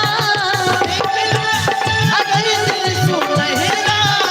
पैर फूलों पे रखने से पहले, पैर फूलों में रखने से पहले तुमको कांटों में चलना पड़ेगा। पैर फूलों में रखने से पहले तुमको कांटों में चलना पड़ेगा। फूलों पे रखने से पहले तुमको कांटों में चलना पड़ेगा।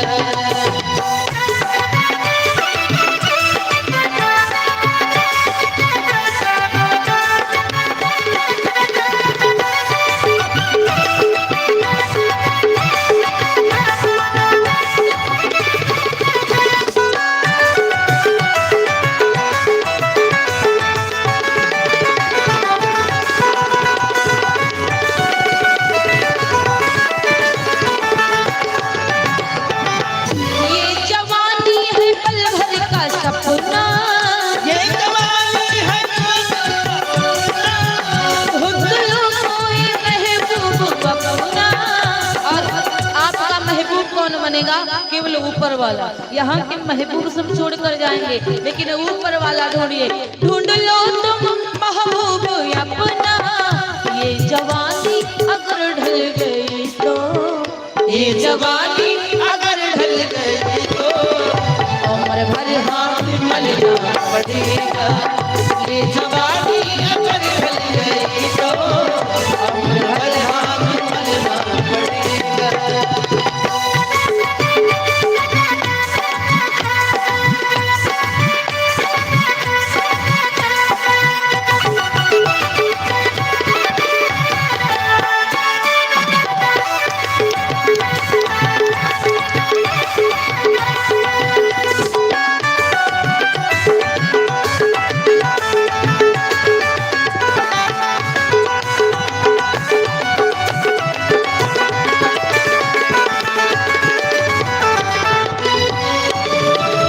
जिंदगी एक किराए का घर है, जिंदगी एक किराए का घर है, एक नई फिक्र बदलना पड़ेगा।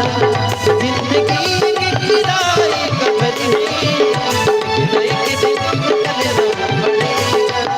मौत जब तुमको आवाज देगी, मौत जब तुमको आवाज देगी, घर से बाहर निकलना। मौत जब तुझको आवाज देगी, घर से बाहर निकलना पड़ेगा।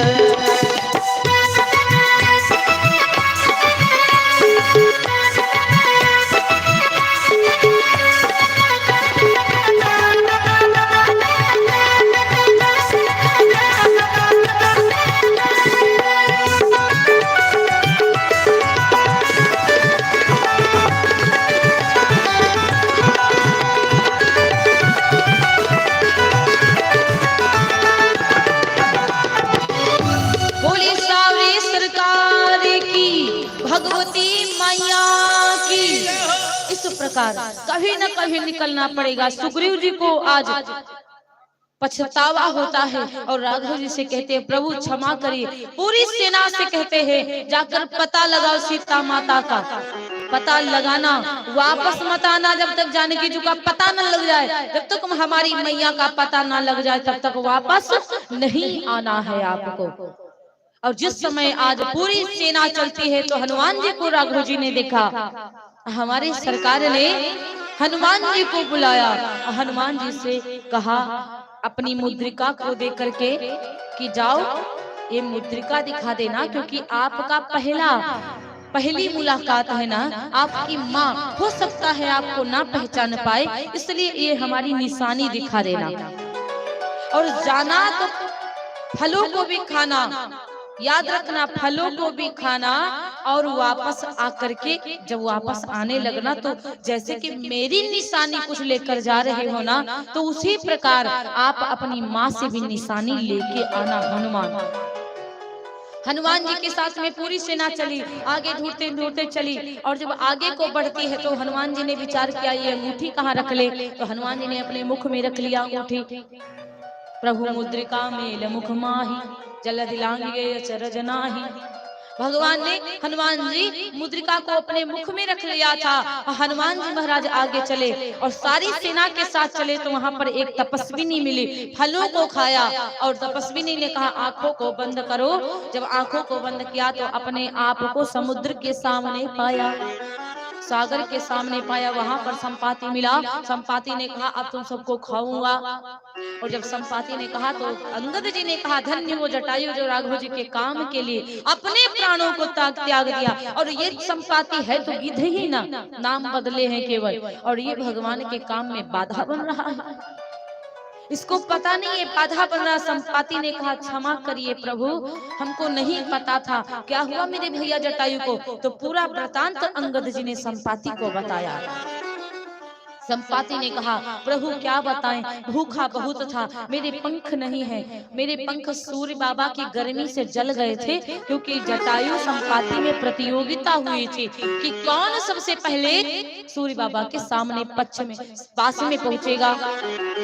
जब ज्यादा आंच लगी तो जटायु तो उतर आया, लेकिन मैं अहंकार में सूर्य बाबा के पास पहुंचता और तो मेरे गर्मी से पंख जल गए। मैं इसी कंदरा में गिरा जो उड़ नहीं सकता, चल नहीं सकता, आज भी यहाँ पर पड़ा हूँ। इसीलिए महाराज भूख के कारण मैं भूल गया था, भगवान को क्षमा करिए। इस प्रकार से संपाति अपनी आंखों से देखता है, और क्योंकि गिद्ध की निगाह बहुत तेज होती है, संपाति ने कहा, 7 योजन जो ये पार 400 कोस समुद्र पार करेगा, वही जाने की जो का पता लगाएगा। लंका में अशोक वाटिका में जाने की जो बैठी, अब सबके सब लोग यहाँ पर बैठे हैं, विचार विमर्श कर रहे हैं। इसके आगे की सुंदर गाथा आप लोगों को रात की बेला कल की बेला में श्रवण कराएंगे, क्योंकि रात की बेला तो जा ही रही है। बोले उमापति महादेव की जय हो। और आप सब भक्तन को बहुत बहुत धन्यवाद, जो आप लोग अपनी सेवा का अवसर दे रहे हैं। बबलू भैया जी को बहुत बहुत धन्यवाद, जुग जुग जीवे मेरा भाई, कि हमें एक सेवा का अवसर बार बार देते रहते हैं। खड़ी हो जाइए आप लोग। कि जाएगा जब जहां से कुछ भी पास न होगा,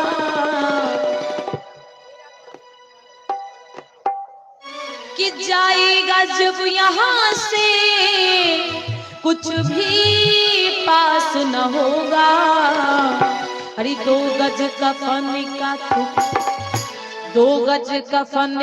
टुकड़ा तेरा लिबास होगा। 2 गज कफन का टुकड़ा तेरा लिबास होगा। 2 गज कफन का टुकड़ा तेरा लिबास होगा। जाएगा जब जहां से कुछ भी पास न होगा, जाएगा जब जहां से कुछ भी पास न होगा। 2 गज कफन का टुकड़ा तेरा लिबास होगा। ये 2 गज कफन का टुकड़ा तेरा लिबास होगा।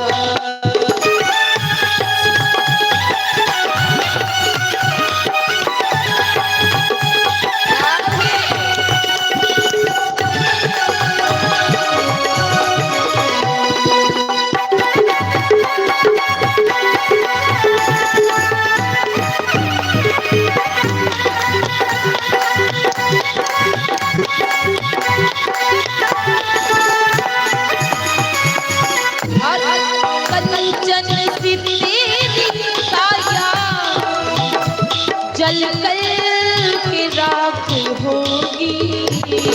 कंचन सी तेरी काया जल के राख होगी। उड़ देंगे जब जमी को बाकी को पास होगी। दे देगा आगे तुझको बेटा जो खास होगा। दे देगा आगे तुझको बेटा जो खास होगा। दे देगा आगे तुझको बेटा जो खास